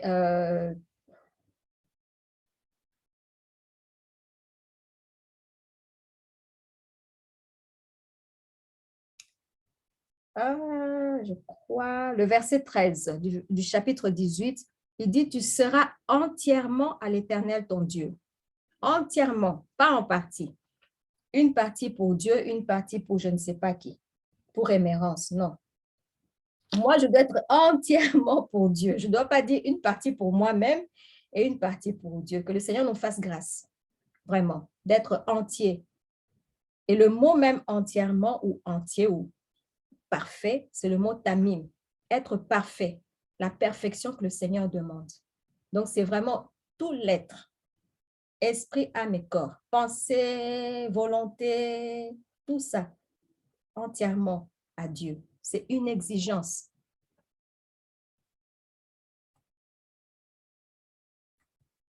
C'est pour ça même que Paul disait qu'il court à la poursuite de la justice. Il court pour remporter le prix de la perfection, de cette perfection, d'être entier pour Christ. Il abandonne tout ce qu'il avait connu avant. Alors, j'ai parlé de interdire de planter, franchement, de planter dans la maison du Seigneur des idoles. Alors, qu'est-ce que je n'ai pas encore donné par rapport à ces... Comme je n'ai pas suivi l'ordre. L'avertissement par rapport au déplacement de bornes. Encore une fois, ce que nous vivons encore aujourd'hui, c'est d'actualité. Tout ce que le Seigneur a interdisé, c'est d'actualité aujourd'hui. C'est ça qui est devenu la norme dans la société. Il interdit de déplacer les bornes. Les bornes, entre parenthèses, c'est le mot Geboul ou Gevoul. Le sens de limite, territoire, espace entouré de limites, frontières. Le Seigneur est strict par rapport à ça. Et ces limites, ça peut être des limites physiques, géographiques, mais ça peut être aussi des limites spirituelles et morales. Les valeurs que Dieu nous donne, c'est des limites morales, éthiques, comme il a donné aussi au roi et au sacrificateur. Dès qu'on dépasse ces limites-là, on se met en danger. Parce qu'il y a toujours celui qui guette là. Qui guette, qui cherche à dévorer. Et il dit qu'il ne faut pas reculer, il ne faut pas déplacer. Le mot reculer ou déplacer, c'est le mot nasag en hébreu, qui veut dire déplacer, abandonner, apostasier, trahir ou trahison. Donc, quand je parle de limites spirituelles, il ne faut pas les abandonner, il ne faut pas apostasier ces limites. Dieu sait pourquoi il a fixé ces limites. Et au travers de ça, cette instruction ou cet avertissement, Dieu il veut amener le peuple à considérer l'héritage qu'ils ont reçu, à respecter, à aimer cet héritage, mais aussi à respecter l'héritage des autres. Vous vous rappelez quand il devait traverser le pays des Moab, Édom, il avait dit, je ne vous ai pas donné ce territoire en héritage, donc n'essayez même pas. Ne pensez même pas à ça. Parce qu'ils devaient apprendre à respecter ce que Dieu leur a donné et à respecter ce que Dieu a donné à l'autre. C'est une limite que Dieu a mis. Et c'est une limite qui protège. Mais aujourd'hui, il n'y a plus de limite dans notre société. En tout cas, le peu qui restait est en train d'être rapidement. D'où les violations, les violences, les pillages, tout ce mal qui se fait aujourd'hui, parce que les limites sont abandonnées. Vous avez d'autres références par rapport aux bornes, aux limites dans Job 24, pour ceux qui notent. Job 24, verset 2, qui en parle. Deutéronome 27, verset 17. En plus, là, c'est parmi les paroles que le peuple devait prononcer lorsqu'ils allaient entrer dans le pays, soit sur la montagne de Garizim, soit sur Ebal. Il dit, maudit celui qui déplace les bornes de son prochain. Et le peuple dira Amen. Donc, c'est scellé. Wow. Et donc, le peuple devait apprendre à respecter les limites que Dieu leur a données et qu'il a données à d'autres. Proverbe 23, verset 10 aussi, qui parle des bornes anciennes qu'il ne faut pas déplacer et de ne pas entrer dans le champ des orphelins. C'est ce que Akab et Jézabel ont fait envers Naboth. Et Amos 4, 1, 3 montre aussi le jugement que Dieu prononce par rapport à ce genre d'attitude. Deutéronome 32, verset 5, nous parle de la limite, les limites que Dieu a fixées à toutes les nations en fonction des enfants d'Israël. Dieu sait ce qu'il fait. De toute façon, c'est lui qui a créé la terre. C'est lui qui a formé les hommes sur la terre. Il a formé les eaux. Entre parenthèses, je suis vraiment interpellée par cette sécheresse que nous vivons en ces temps. Les fleuves qui sèchent à plusieurs endroits. Je ne dirais pas partout, mais quand même à plusieurs endroits. En même temps, et on voit le lit du fleuve. Ça doit nous interpeller. Qu'est-ce que le Seigneur est en train de nous dire? Et non seulement on voit les lits des fleuves, mais on voit les choses qui étaient là, sous les fleuves. Je parlais avec une dame, parce que j'étais chez la dame, je ne sais plus c'était quel jour, je crois que c'était avant-hier, je ne sais plus très bien. Enfin, je ne sais plus. Quand j'ai vu en Chine un fleuve très connu qui a séché jusqu'à son lit et qu'ils ont redécouvert, enfin, comme il n'y a plus d'eau, on voit les statues d'un bouddhiste. Mais c'est un truc colossal. Tu te demandes, mais comment ils ont fait pour construire ça là, sous l'eau? Et que ça a tenu pendant ces années. En tout cas, je ne sais plus combien d'années, mais ça date de très longtemps. Et quand j'ai vu ça, la première réflexe, et je l'ai dit, c'est sorti, je dis, gloire au Seigneur, tu es en train d'exposer des choses. Parce qu'on sait tous, même les apôtres qui connaissaient la mer, ils savaient tous qu'il y a une puissance sous les eaux. Ces choses qui sont plantées là sous les eaux, ils ont une puissance, ils ont une influence sur la région. Et quand Dieu expose ces choses-là, qu'est-ce qu'il nous dit à nous? Moi, ça m'interpelle, sérieusement. Je crois que c'est, je ne sais plus dans quel État, aux États-Unis, là, c'était des statuettes qui ont été découvertes, des divinités. Qu'est-ce qu'ils font là sous l'eau? Est-ce que quelqu'un est venu et a dit, bon, je me débarrasse de ça? C'est les mégalithes, les mégalithes. Oui. C'était un endroit de druides. Voilà. Les menhirs, voilà. On voit que c'est des choses qui ont une histoire, un passé, mais spirituel. Oui, c'est ça. Pas que c'est quelqu'un qui a dit, je me débarrasse de ça, je n'en veux plus. Non. Ça a un passé et ça persistait pendant des années sous l'eau. On sait bien que l'eau polit la pierre. Donc, normalement, après X temps, elle n'aura plus cette forme qu'elle avait au départ. Mais comment ces objets ont gardé cette forme? Bon, gloire au Seigneur, il expose des choses. Mais à nous de comprendre, c'est on doit comprendre qu'il veut qu'on comprenne et de savoir ce qu'on doit faire avec tout ça. Ne soyons pas distraits. Oui, la sécheresse est là. Oui, on annonce tout ça. Oui, et qui permet que l'eau sèche. Ce Mhm. n'est pas le créateur de cette eau-là. Même si c'est l'eau qui a été formée par les humains, parce que les hommes aussi dévient les eaux et tout ça pour former un lac Si, artificiel. ça aussi. Mais qu'une grosse quantité sèche comme ça, et à plusieurs endroits, ça doit quand même interpeller. Je ferme la parenthèse. Alors, Deutéronome 32, verset 8, qui parle justement des limites que Dieu a fixées au peuple d'après le nombre des enfants d'Israël.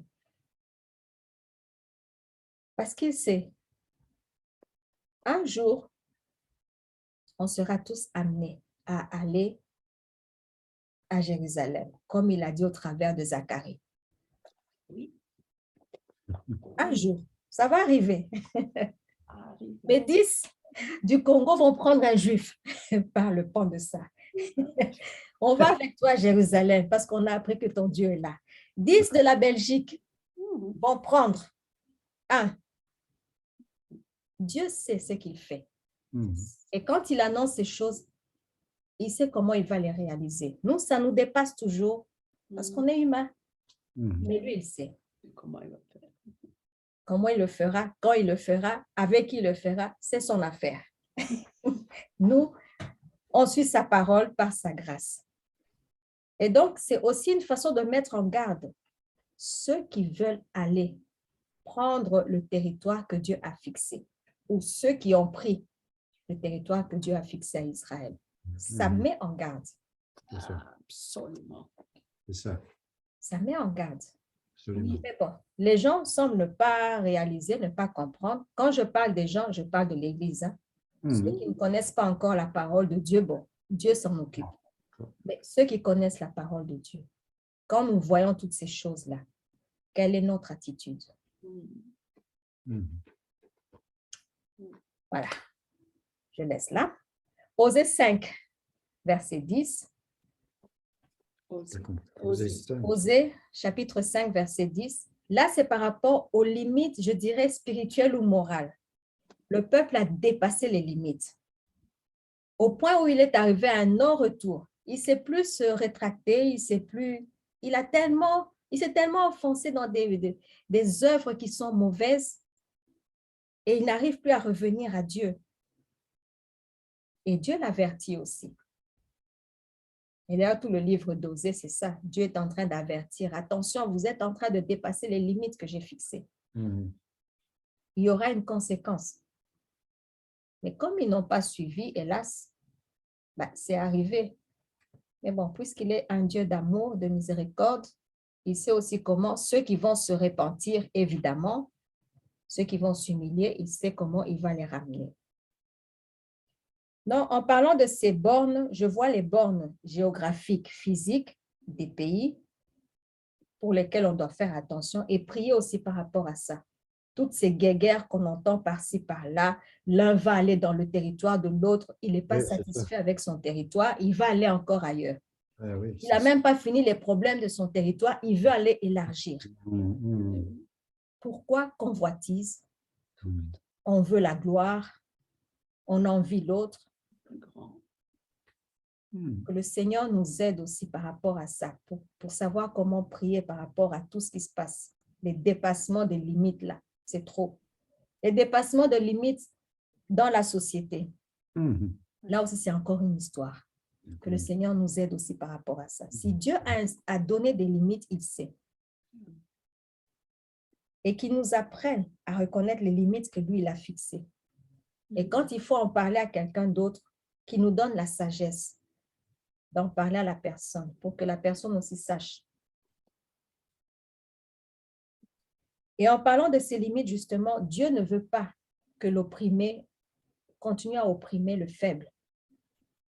À chacun, je crois que quand Dieu a formé la terre et qu'il a placé l'homme et qu'il a dit « multipliez-vous, remplissez la terre », il savait qu'il a créé une terre qui va contenir tous les hommes qui naîtraient.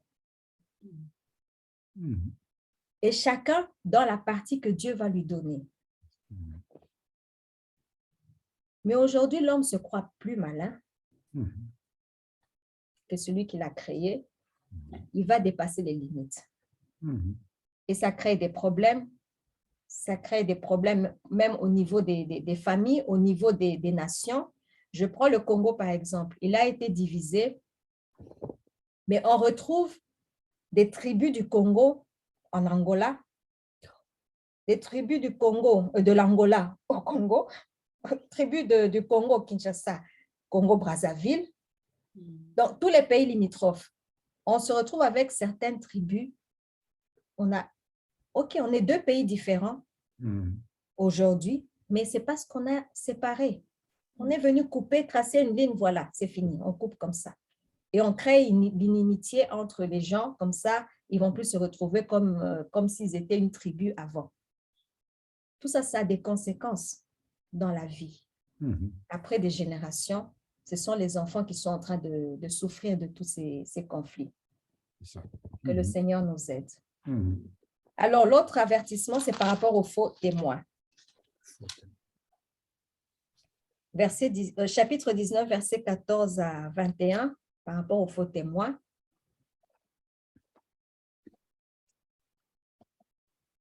Là encore, 14. Chapitre 19, verset 15, ça commence avec le 15 jusqu'à 21. Là encore, le Seigneur met en garde contre les faux témoins, ceux qui témoignent faussement contre leurs frères, dans le but justement de nuire. Exode 26 nous dit, tu ne porteras point de faux témoignages contre ton prochain. C'est un avertissement que le Seigneur a donné.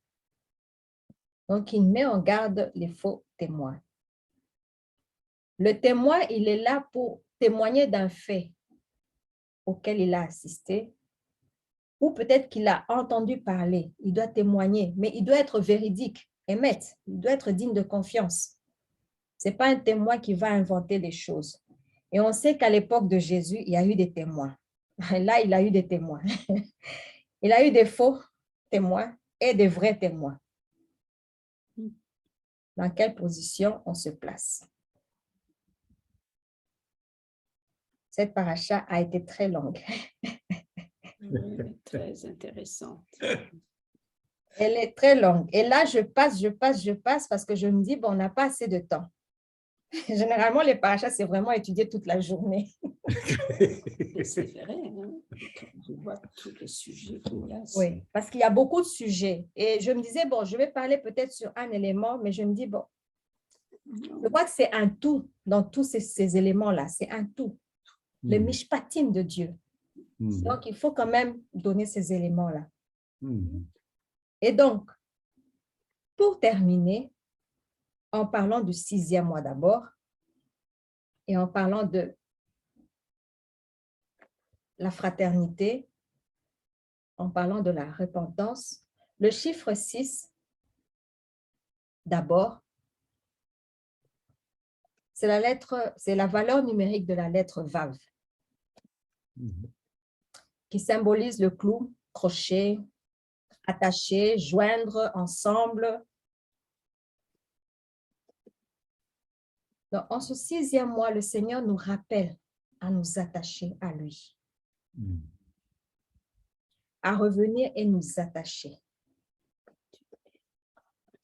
à nous relier tout à nouveau, à nous reconnecter tout à nouveau. Et au besoin, penser à nos frères et sœurs pour prier, pour qu'ils aient la grâce, ceux qui se sont écartés du Seigneur, qu'ils aient la grâce de se rattacher au Seigneur, de revenir à lui.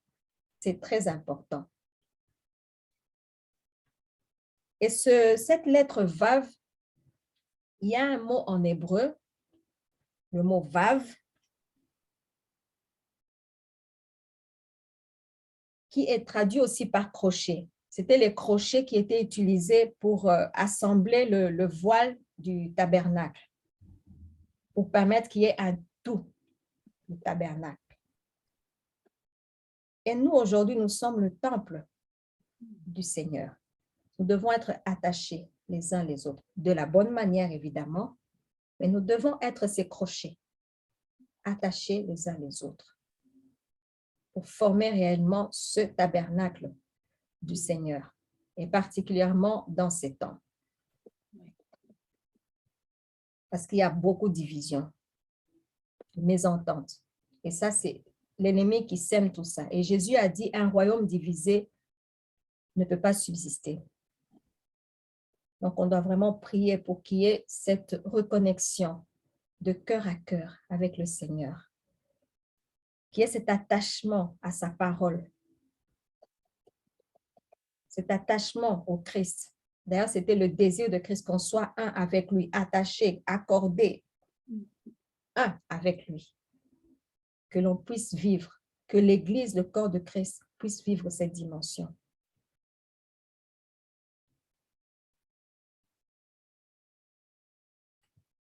Alors, je vais peut-être clôturer avec ces quelques éléments en prenant par rapport à toutes ces instructions que le Seigneur a données, les fonctions qui sont définies, les shoftim, donc les juges, les magistrats, les prophètes, les rois, les sacrificateurs, toutes ces fonctions que Dieu donne, quelque part, ça nous représente aussi nous. Ce n'est pas seulement par rapport à une position de leadership, mais c'est aussi par rapport à nous en tant que peuple de Dieu. Qu'est-ce que le Seigneur attend de nous? De vivre dans la justice de Dieu, de marcher dans la justice de Dieu, de vivre dans la pureté, l'intégrité. D'ailleurs, la fraternité aussi englobe l'intégrité. De vivre dans l'humilité. On ne sait pas vivre la fraternité sans cet esprit d'humilité. Crions au Seigneur qui donne à son Église l'esprit d'humilité, l'esprit de simplicité, l'esprit de miséricorde. Nous en avons besoin. L'esprit, si je peux dire ça comme ça, de sobriété, pour rester sobre dans ces temps. Ne pas trop s'enivrer. Hein? Mais tu nous parles de vigne. Ouais, tu parles de yaïn et tout ça. Le bon yaïn, oui. Le bon yaïn. Sinon, j'étais content. Je dis, tiens. Le bon yaïn, oui, mais pas comme l'autre. On a besoin de s'encourager les uns les autres. C'était là la fonction des sacrificateurs. Encourager le peuple quand il fallait aller au combat. Les encourager avec une parole de la part du Seigneur. Leur enseigner. On a besoin de savoir comment s'organiser quand il s'agit d'aller au combat. Nous avons besoin de ça. Tous ces éléments-là nous concernent, nous, en tant que peuple de Dieu. Ce n'est pas seulement le chef, le roi, mais nous sommes aussi là. Parce que dans le corps de Christ, Dieu a fait des dons. Dieu a appelé chacun. Chacun a une mission. Mais dans cette mission, ces éléments qui sont donnés là, qu'on le veuille ou pas, c'est le caractère de Christ que nous devons voir développer en nous. L'humilité, c'est le caractère de Christ. Quand Salomon a commencé à s'élever, il a perdu cette grâce qu'il avait reçue. Et pourtant, c'était un roi, quand on nous parle de ce qu'il a fait, c'est glorieux. Mais le fait qu'il a perdu ce côté-là,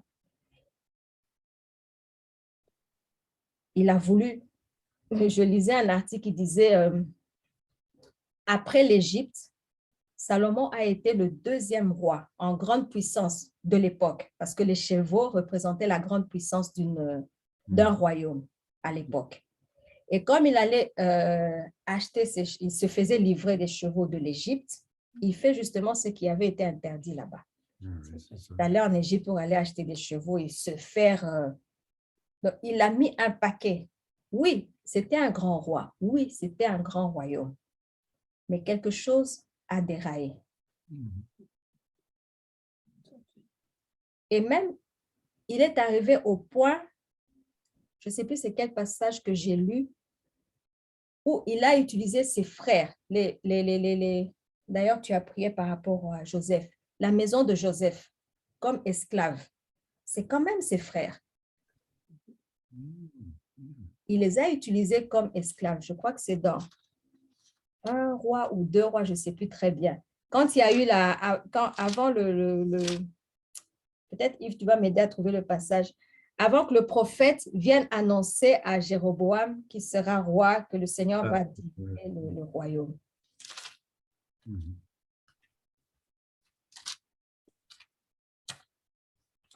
Donc, là aussi, je me suis posé la question, qu'est-ce qui est arrivé à Salomon pour arriver à prendre ses frères? C'est quelque chose qui...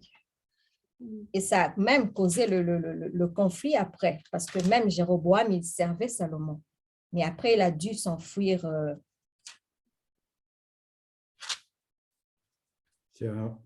C'est pas un roi 11? Là, C'est fort possible. Ouais, on parle de... Non, c'est pas ça. Non. Oui, Jéroboam, un roi 11. Un roi 11, verset, je vais quand même le lire vite fait, à partir du verset 26. Jéroboam aussi, serviteur de Salomon, leva la main contre le roi. Il était fils de Nébat, Éphratien de Tséréda. Et il avait pour mère une veuve nommée Théroua. Voici à quelle occasion, commence à voir un peu flou. Voici à quelle occasion il leva la main contre le roi Salomon. Contre le roi, Salomon bâtissait Milo et fermait les brèches de la cité de David, son père.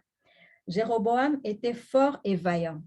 Salomon ayant vu ce jeune homme à l'œuvre, lui donna la surveillance de tous les gens de corvée de la maison de Joseph.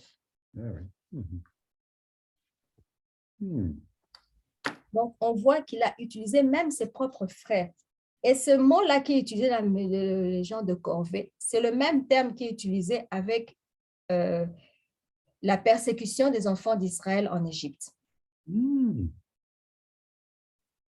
Et on voit dans la suite de ce récit que quand Salomon est mort, Roboam a continué parce que Salomon imposait aussi il obligeait au peuple de payer des impôts. Ça lui permettait aussi de construire ce qu'il construisait. Et quand le peuple, en tout cas le côté nord, le royaume du nord, a demandé que Roboam puisse alléger ses impôts, Roboam n'a pas écouté la voix. Mais en fait, comment il est arrivé à ce point? Ce roi qui était sage.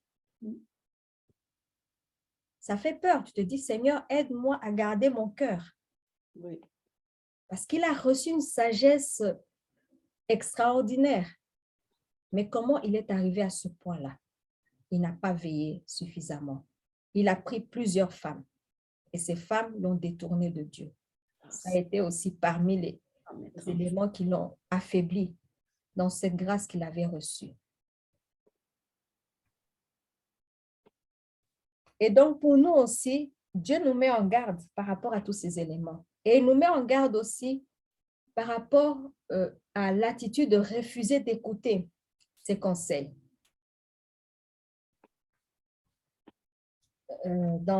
Toujours dans la paracha, je n'ai pas noté le verset, où il parlait au peuple de se garder, de ne pas écouter les sacrificateurs. Donc, il y a un avertissement là. On doit savoir écouter ce que le Seigneur dit au travers de ses serviteurs. Nous-mêmes, on doit aussi apprendre à écouter le Seigneur, ce qu'il nous dit. Et obéir à l'ordre que le Seigneur a établi. Parce que le peuple devait aussi obéir à ce que les juges, les anciens, les sacrificateurs donnaient comme sentence, comme jugement. Parce que c'était censé être des jugements conformes à la volonté de Dieu. Donc, ils étaient appelés à obéir. Donc, nous sommes appelés à être vraiment de ceux qui pourchassent, qui poursuivent la justice de Dieu, derrière la justice de Dieu. Donc, pour clôturer, nous avons besoin des juges, des magistrats, comme c'est marqué ici, ou officiers, des sacrificateurs, des lévites, des prophètes, des témoins qui sont véridiques, pas les faux témoins, qui soient purs, tamim, qui soient humbles et compatissants envers leurs frères, qui soient justes, intègres, vrais, le mot émet, donc dignes de confiance, donc qui reflètent le caractère de Christ pour assister et conduire le peuple de Dieu, le maintenir dans la pureté, dans la justice de Dieu, et pour exercer les justes jugements de Dieu, sans compromis, sans favoritisme, sans perversité, mais vraiment dans ce que Dieu a établi comme jugement, comme ordonnance. Je m'arrête là, j'ai été très longue. Je m'arrête là, que le Seigneur nous bénisse en tout cas. Je nous encourage à continuer à méditer et en méditant sur ces parachas, prions aussi. Oui. Prions par rapport à ces avertissements. On a le tableau. Là, le Seigneur parlait au peuple, ils n'avaient pas encore vécu ces choses. Mais nous, on le lit et on vit, on est en plein dedans. Que le Seigneur vraiment nous ouvre plus les yeux et le cœur pour saisir ce que lui, il dit, ce qu'il fait et savoir non seulement nous aligner, mais prier pour les autres aussi, pour qu'ils soient aussi alignés à la volonté de Dieu. Les jours sont mauvais, mais le Seigneur est capable de faire grâce. Mais il cherche ceux qui vont se tenir à la brèche. Il cherche des sacrificateurs qui vont se tenir entre lui et le peuple pour intercéder. Il cherche ceux qui vont exécuter son jugement, qui vont crier à lui pour qu'il libère sa miséricorde quand même. Parce qu'il y a beaucoup qui doivent encore venir. Il y a beaucoup qui étaient dans l'Église, qui étaient chrétiens, mais qui ont été tellement blessés, déçus, qu'ils ont abandonné. D'autres aussi, c'est peut-être les situations difficiles et tout, qu'ils abandonnent la foi. Prions aussi pour eux, pensons à eux aussi. Notre jugement, nous, c'est vraiment réclamer ces âmes pour Jésus-Christ. Et pour nos nations, avec tout le sang qui est en train d'être versé de plusieurs façons. Avortement légalisé, c'est le sang qui est versé. Toutes ces choses-là qui semblent être légalisées aujourd'hui, les agriculteurs qui sont en train de se suicider, c'est le sang qui est versé. On les pousse. Même s'il a commis l'acte, mais quand même, il y en a qui l'ont poussé à commettre cet acte. C'est un sang innocent qui est versé. Et Dieu, vraiment, il attache une valeur importante à la vie, mais aussi à la terre. À la terre qu'il nous a donnée. C'est sa terre à lui, ce n'est pas notre terre. Il nous a prêté pour vivre juste quelque temps. Elle ne nous appartient pas. Et quand il dit, voilà, je vais faire flamber de ce côté, il peut le faire et personne ne va l'arrêter. Tous ces eaux qui sèchent, personne n'est en mesure de remédier à ça. La chaleur que nous avons eue et qui continue encore, personne n'est en mesure de remédier à ça, avec tout ce qu'on a comme moyen. Est-ce que ça ne nous interpelle pas? Que le Seigneur nous bénisse. Merci beaucoup, Amy. On t'écoute avec plaisir. Oui, merci, merci beaucoup. C'est passionnant. C'est un puits. Merci. Gloire à Dieu. Oui. Gloire à Dieu. Vraiment. Il faudrait que tu fasses un livre et me renseignes avec toutes ces parachas comme ça, faire un livre. Je vais l'acheter, hein?